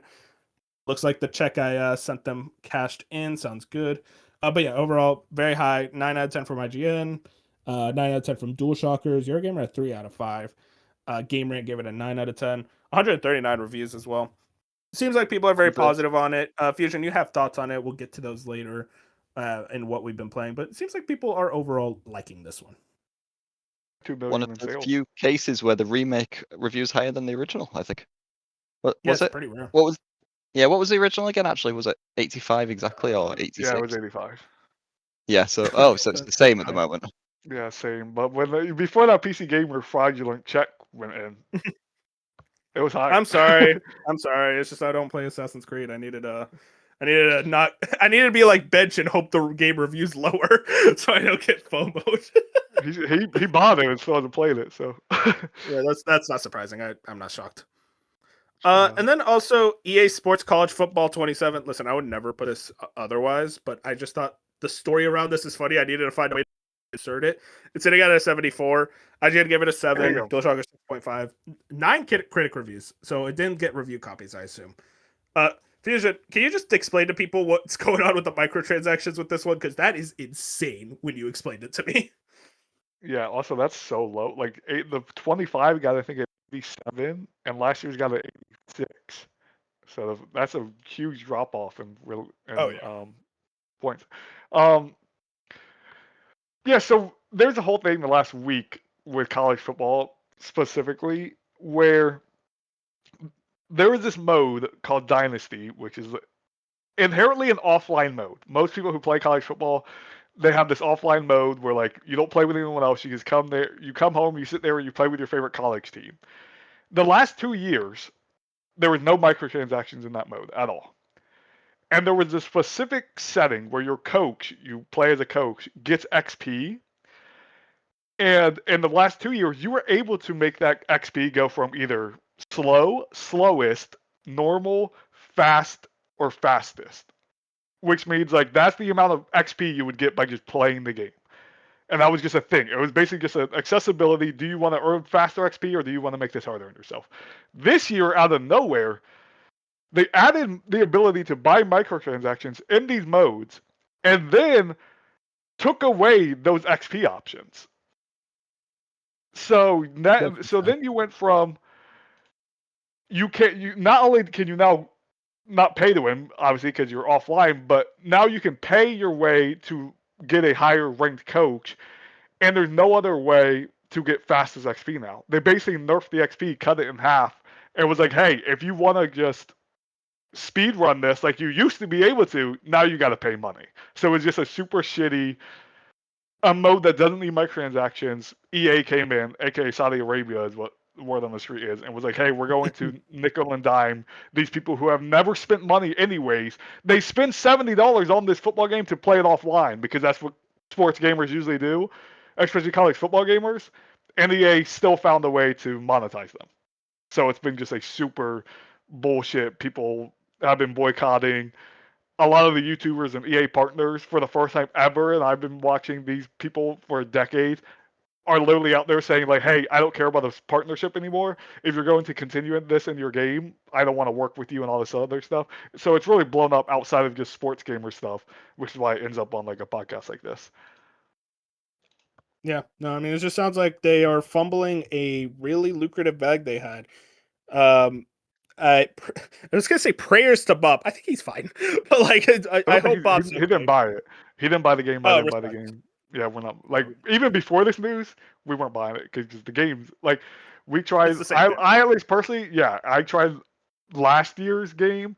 I already thought was worse than the year prior, so I left like a few months into last year's game. And then this year's game, I tried like the EA trial because I have Game Pass or what else comes. I played 2 games and I'm like, I'm not buying this. Like whatever. So college football for they at changed the least me. controls, didn't they? yeah, they changed a bunch of stuff, but it's just like, man, So funny. I wish I got one good year of it being back, and it was an amazing year, and I put 300 hours in it, and like I'll always be What glad the about it being back. But 300 yeah, hours. I have 300 hours in College Football 25. Yeah, Dude, that Ball and Gun Gamer came out. it came out. Just Dude, it totally was the took over first like time a symbiote. first time in 11 years. It's a I mean, big fair, game, but man. this.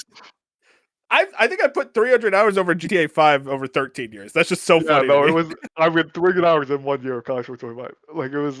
That's I put a I lot. love. Hey, you could play as what's your team? The I Texas don't really. Tech, I think, is No, mine. I I don't was care about Maryland. college. Oh no, I think for me, I don't. Uh, I don't know college. for you, yeah, probably if you're in North Texas, someone like I mean, North Texas is an actual team. You can be North Texas. They're I probably don't down the road care. from you. I don't care. Whatever Bench's team is, I hope loses because I think it's funny. But that's about Texas it. That's all. A&M. So And oof, oof. the college. I just hate college in general. Let's talk about. Oh, actually, game for me and Fusion. Though I don't know how we're gonna do this, Jack. Because if me and Fusion are taking it at the same time, you're gonna have to talk, basically for the whole Well, 7 Jack minutes. also But take if you it? want to explain, I don't think. Wait, Jack, I are you mean, gonna try to take? We should probably have one person that doesn't take it, so that they can talk like freely about other stuff. it depends. Are we doing it that way, or are we doing it the normal way, where we just shout them out? Or do you think that'd be too easy? Oh, if we you... could work together. Oh We could work together. I mean, well, we should Fusion's go. gonna be a Okay, spectator. this is what we should do. We should go in a circle. So like Jack starts, and it goes to me, and then Wolf, and go in a circle until I eventually can't guess someone because it's gonna happen. So because then it would kind of be a. I would like to see between you two if one of you gets stumped on something. Does that make sense? We should probably explain what we're doing for the audience. We are doing a Sporkle quiz naming every Smash character.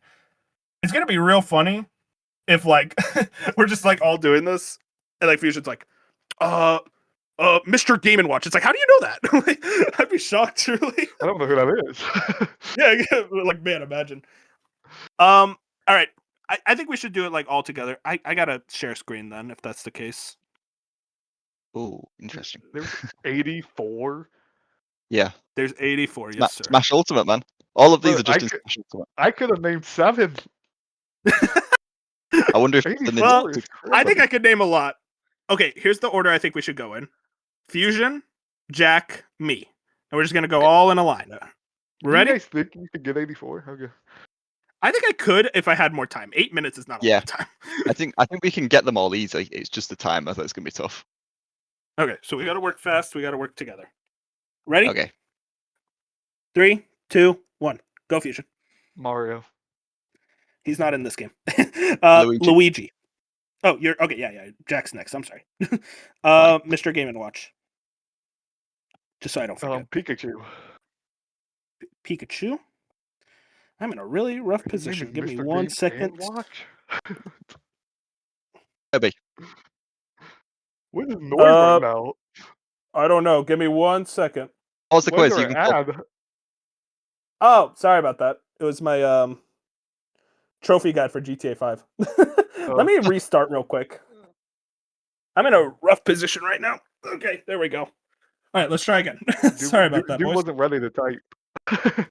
Yeah, sorry. Okay, Mario, Luigi, Pikachu, Mr. Game & Watch. You're gonna hear me typing, by the way, just where I am right now. Okay, we're back to Kirby. Jack. Kirby. Damn, Fox. Jack, that's my name. Wario. Fusion is is he in? checking.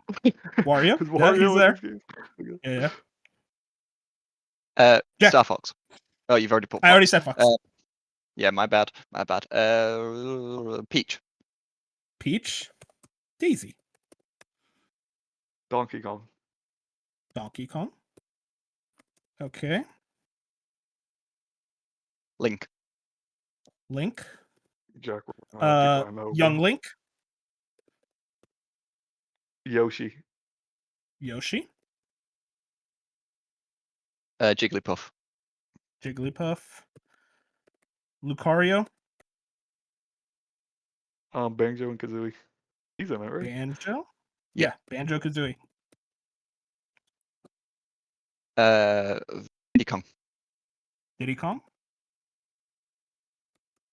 And then I was gonna say Waluigi. That's tough. Fuck, what was his name? Oh my god, I had something. Ike. Bowser? Did we say Bowser? Nope. Bowser? Go ahead. Ness. Yes. Who the hell is Ness? Earthbound. He's from Earthbound. Oh. Oh god, it's my turn. Ken. Samus. Samus. Yeah. Dark Samus. Dark Damn, bro. Samus. Lucina. Who's the one Super Smash Bro we're missing? I feel like I know who it is.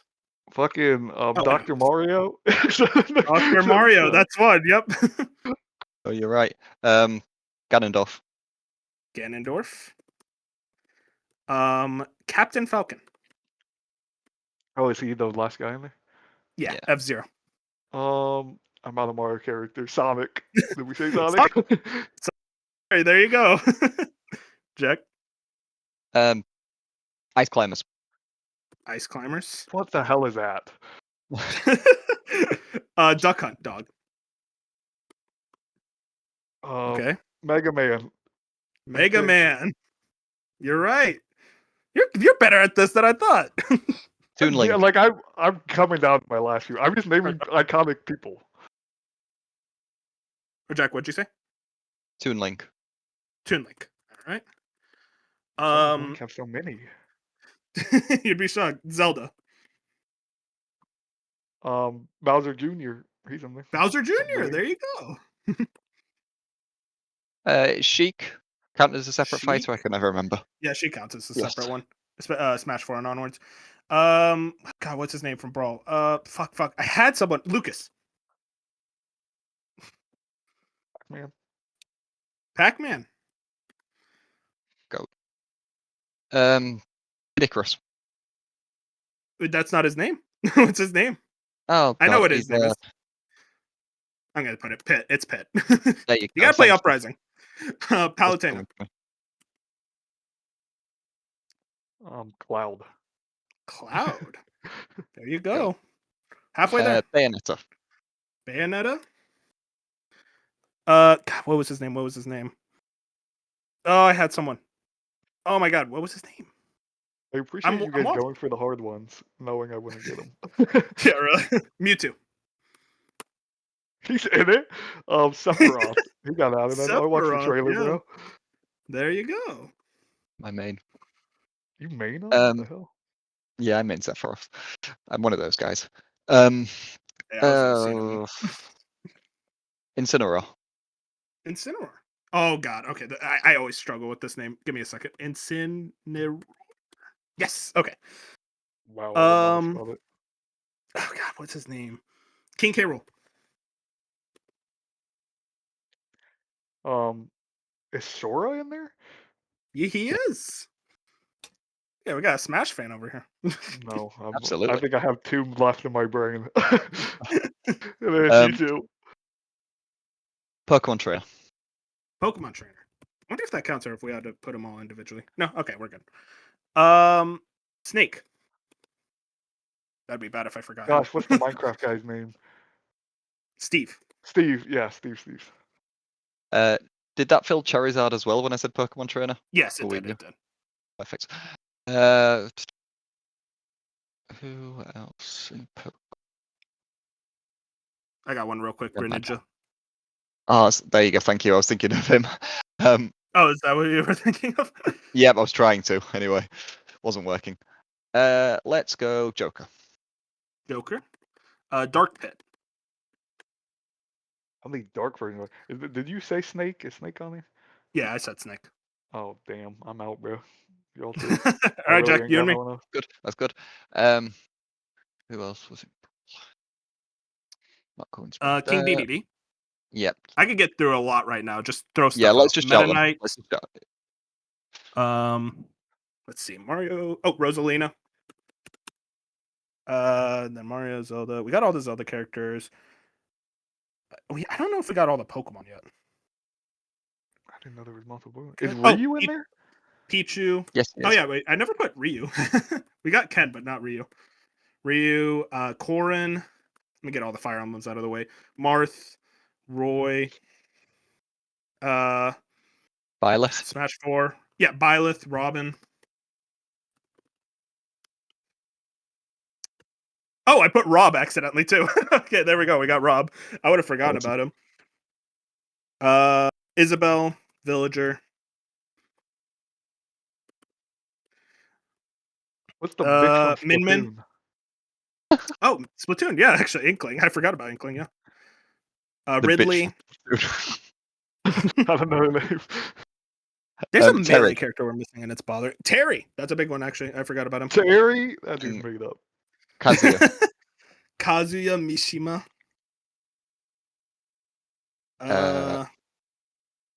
Pyra. Oh.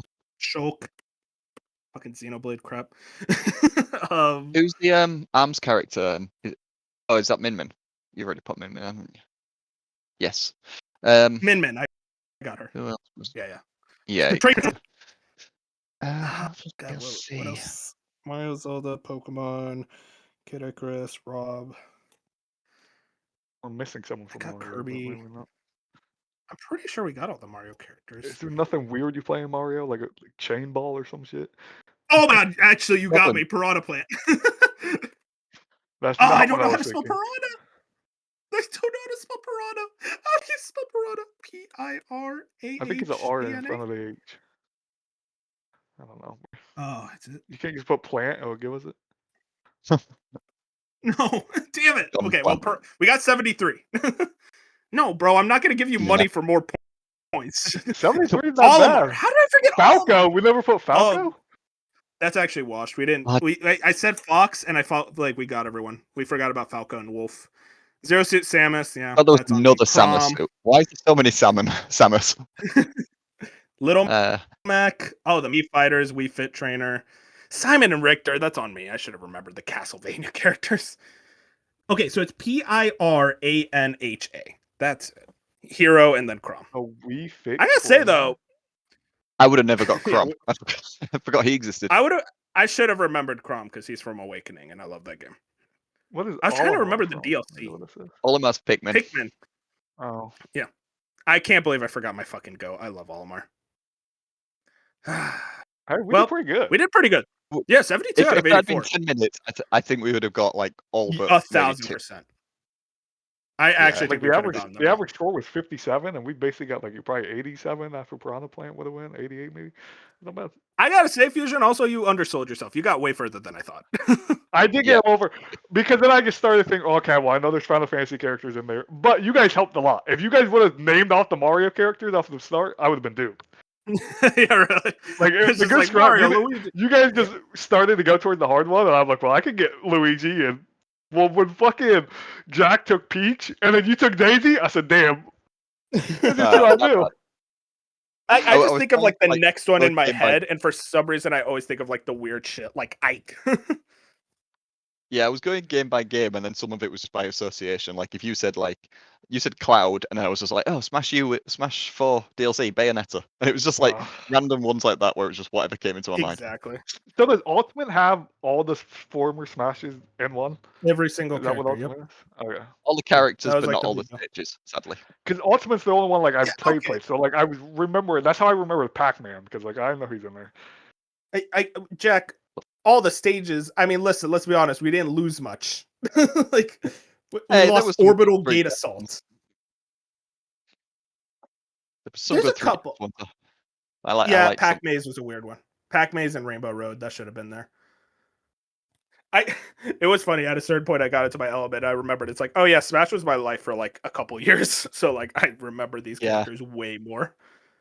That's why I was like, I was kind of hoping it'd be like you and Bench, maybe. Bench would have been good. I don't know who else I would don't have been. want- Oh, Bench would have gone like Xenoblade characters and go, oh, I forgot. you know who would have been like the actual go to this would have been Moon as well, because he owns all the amiibo. Yeah, he would have just looked Yeah, over. he would have got it. He would have. I'll That's be like, oh yeah, Crom. Like I'm not getting Pit or Dark Pit. Like I don't know that. I don't know who that is. Min, So like Jack- those were just not. I was getting Not real names. Jack, you've never played Kid Icarus Uprising though. This is a big blind spot for you. I'm actually disappointed. Yeah, we spoke about it a few weeks ago. I think at the moment yeah, that'd be you the did. worst possible game I could play. Yeah, that's true. That's true. I Maybe also don't eventually like- when your I hand wanna- gets better. Yeah, I want to get the big box as well. I don't think it's that much more, so I get like the standard everything. Yeah. It actually I should hasn't try gone up that. that much in price. I think you'll be fine. Oh, I keep Kid thinking Icarus. eventually we'll Well, get I should do it NES. now because 3DS games are just going up. What'd you say, Fusion? It was started on the NES. Kid Icarus. Yeah, it was an NES franchise, and it I thought went this away was a for like. game that. So what happened, Fusion, was that for 20 years it was just in like no one cared, and then Sakurai, who created Smash and Kirby, aka the GOAT, came back and was like, "Yo, I want to do something with this," and created one of the best games ever made with Kid Icarus Uprising. I thought I don't know when Uprising came out, but I genuinely thought Kid Icarus was a game that like a franchise that started in like 2010. So Uprising came out Uprising was 11. 2012. Well, 2012, It was of course. It was a yeah, year like after. like that's I thought that was the first game. So Yeah, no, that no. shows Kid you how much I Icarus know about started Kid Icarus. on the NES. Yeah, I mean, Fusion, maybe we'll. I'll have to not ask you to join the Kid Icarus spoiler cast then if you can't Yeah, remember the I might NES have to game. sit that one out. Oh, this is what we've been playing. I do want to just real quick put an end. I've been playing GTA 5 still. I did the submarine where you have to get the nuclear waste. God, that is tedious. I'm close to the platinum though. I think by the end of this week I will be platinuming GTA 5, which is awesome. Really, I finished the campaign. Phenomenal fucking game still. 6 has some heavy shoes to fill, but I think they're gonna nail it. But yeah, not much more to add from there. Just hey, that game that sold 200 million is actually really good, guys. And also online is fun. I like online. It's grindy, but like I have a lot of fun playing online even by myself. But Fusion, you've been playing Assassin's Creed Black Flag Resynced. Tell me all about it. I have When you haven't had crashes. I know. Actually, okay, so just to put out there, I have played Black Flag in a realm 13 years ago of I probably just ran around the open world for an hour. Like that's as much Black Flag as I have in me. So like I'm a newcomer to Black Flag. Just put that out there. This is my first official time playing Black Flag, which is why I was excited for the remake. I put 6 hours in already, which is a lot for a game that came out yesterday, and I worked. So I've done my due diligence of feeling like I'm now out of the quote unquote tutorial.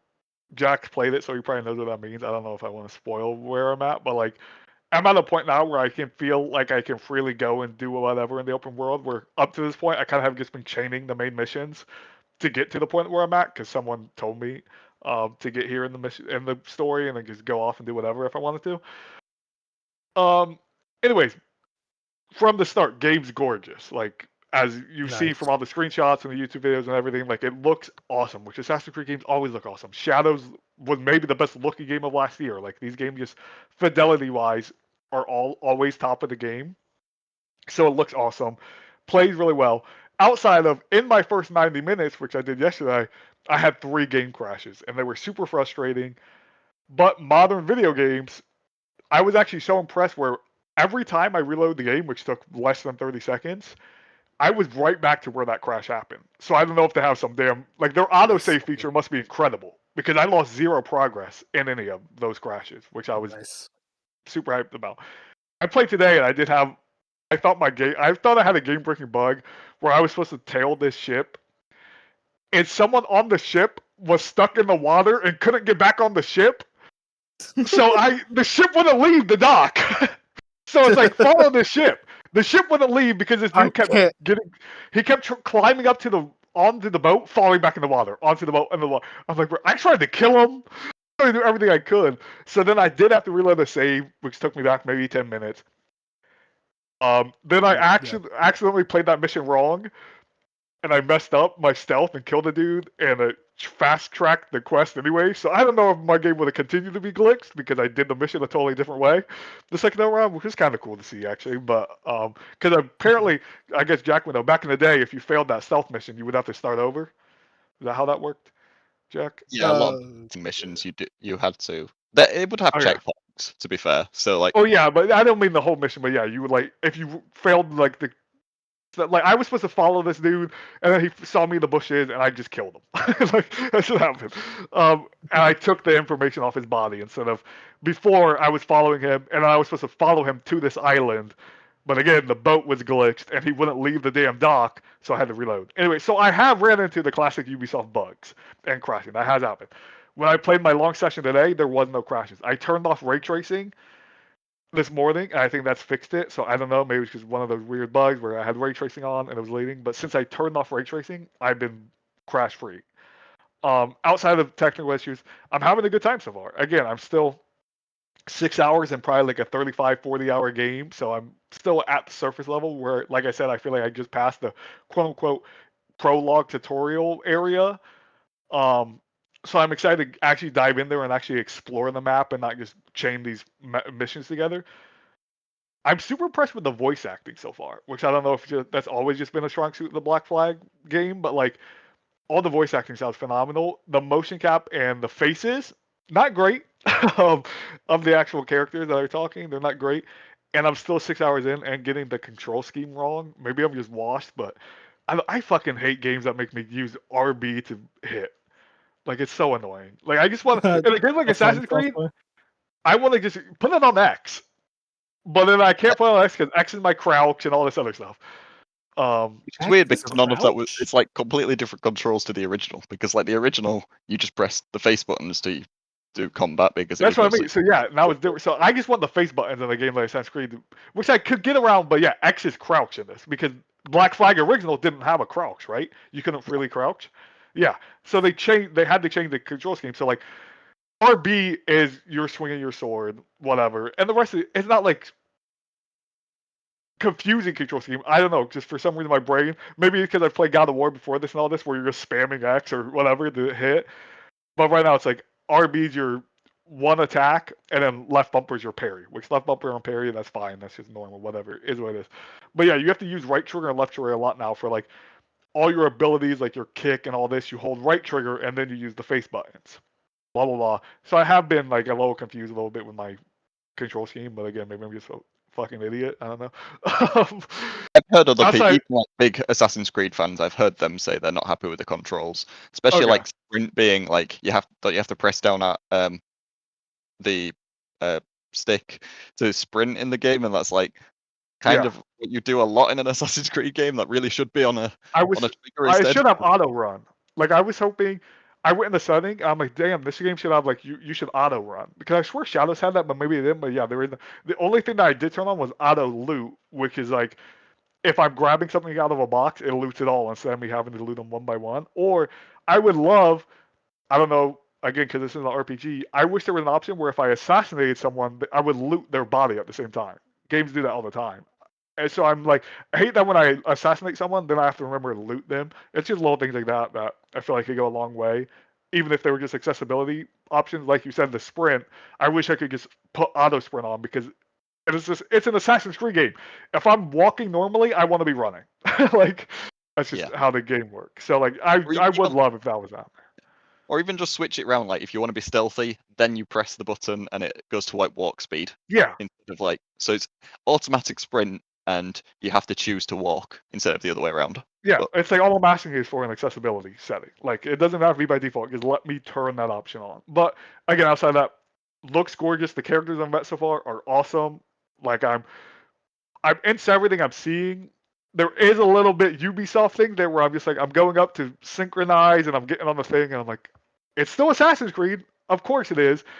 And it's like I just played Shadows a year ago and it's like I put 40 hours into that. So like about the 3 hour mark, I was getting a little worried. I'm like, man, do I just not like am I not fully jiving with it? But now where I'm at now, I'm super excited where I'm at. And like combat feels good, doing the parries feel good. Long story short, I'm just rambling. I think 6 hours in, I'm not super impressed. Like I'm not like, oh my gosh, this is the coolest thing ever. But I'm having a good time. And I'm hoping, as Jack and other people have told me, like the writing's pretty strong throughout this game. The characters are pretty cool. That's the driving factor of me wanting to continue the story is like meeting these people. I wish the damn subtitles would have their names. I hate games that like they just put the Did they not do the subtitles. speaker name? No, they don't do speaker names. Which Like that. there's a lot of characters in this game, and a lot of them kind of look similar. They're pirates, so like they're throwing a lot at me, and some of the names are confusing, but I'm super impressed with the character so far, and I'm like, man, I already like you as a character. If you're gonna die, that's gonna upset me. So like things like that. It's so funny, Fusion, because it's like I should be all over this game because I love pirates.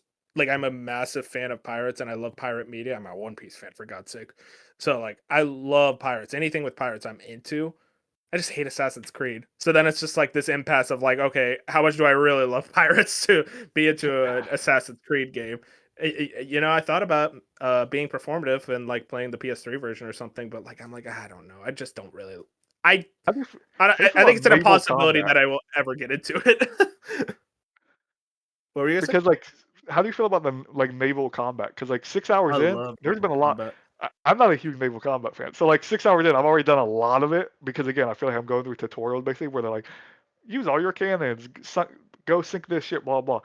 It's better than I was expecting it because I was telling Jack I don't like Odyssey's naval combat, which this isn't far off. It's way more in depth and does feel better, but there's just something about turning a big old fucking boat at some angle where I'm just like, man, you ain't hit like I didn't get this shot off. It doesn't feel as nimble as I would like it because again, it's a damn boat. So, um, but yeah, it's just like I'm having a good time. Like the last mission I did was finally like no spoilers, but like I went on a full like stealth. I'm going through the jungle, taking guys out to get to my objective. I'm like, okay, that's why I like Assassin's Creed, the stealth.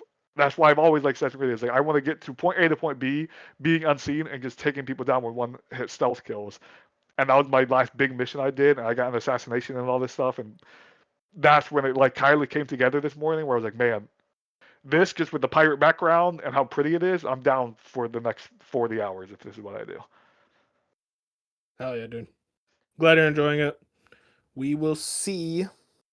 Let's see if Jack ever gets it. He's a hater, so. I would like to play it like maybe by Black Friday because like, again I have just finished it like a few weeks ago. Yeah. I just finished Freedom Cry this week, so like I'm not in a big rush to pick this up, but I would like to play. There's just so much like You still haven't played Metal Gear, but you'll play Assassin's Creed Freedom Cry. Okay, cool. Fuck you, dude. that was great. I'm sorry. That came Oh out my of nowhere. god.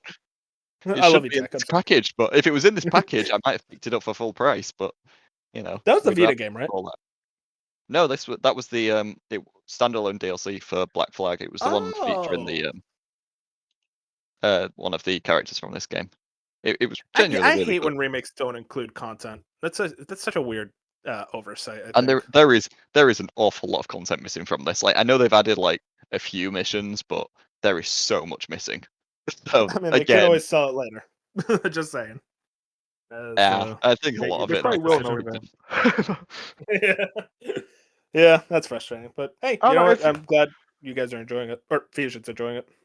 Bench Yeah, isn't it's like playing because 30 like FPS cutscenes. I know. He's such an annoying human. Like I don't know. It's just like this. I don't know the merchant's name because I already forget it. But like you meet this fat merchant like from the start, and I'm just like, I like this dude. Yeah, Bennett, whatever you say, Sid Bennett. Or whatever. Bonnet. Yeah, Bonnet. Like I'm If like, you, this dude's cool. yeah, there is. I assume the database is in this version. Like, it would be There worth is. having a quick look at like the characters, just because I think most of them are designed well enough that you can like tell them all apart. So I might do just have a great. names and There is a database which I have been using, and I've been writing stuff down. I've been trying to take more notes while I play video games. Oh, I'm being nice. performative, I know, but It's performative, but like good performative.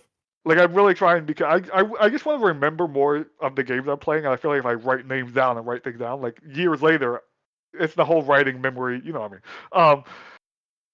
I was reading someone's in the database that I haven't met yet, and I swear it spoiled me. Like I'm not. I'm trying to blank it out, but there was a character. definitely like it does tell you, like, It literally told me like blah blah blah betray something something. I'm like, I haven't even met this character yet. What are you talking about? Like it was a character I have not met yet. The database will give you characters you have not met yet, and I'm like, this doesn't seem right or rightly designed, or maybe I'm just crazy. Yeah, that's weird. Well, yeah, hopefully you'll be updating us more on thoughts as you play through it. You finish the game. You've been fiending for this one, Fusion, so I hope you I dig have. it. I do have a question for Press Jack, Switch- but I don't know if it's a spoiler, so I might have to DM We'll, him. we'll talk in the brand new Assassin's Creed channel.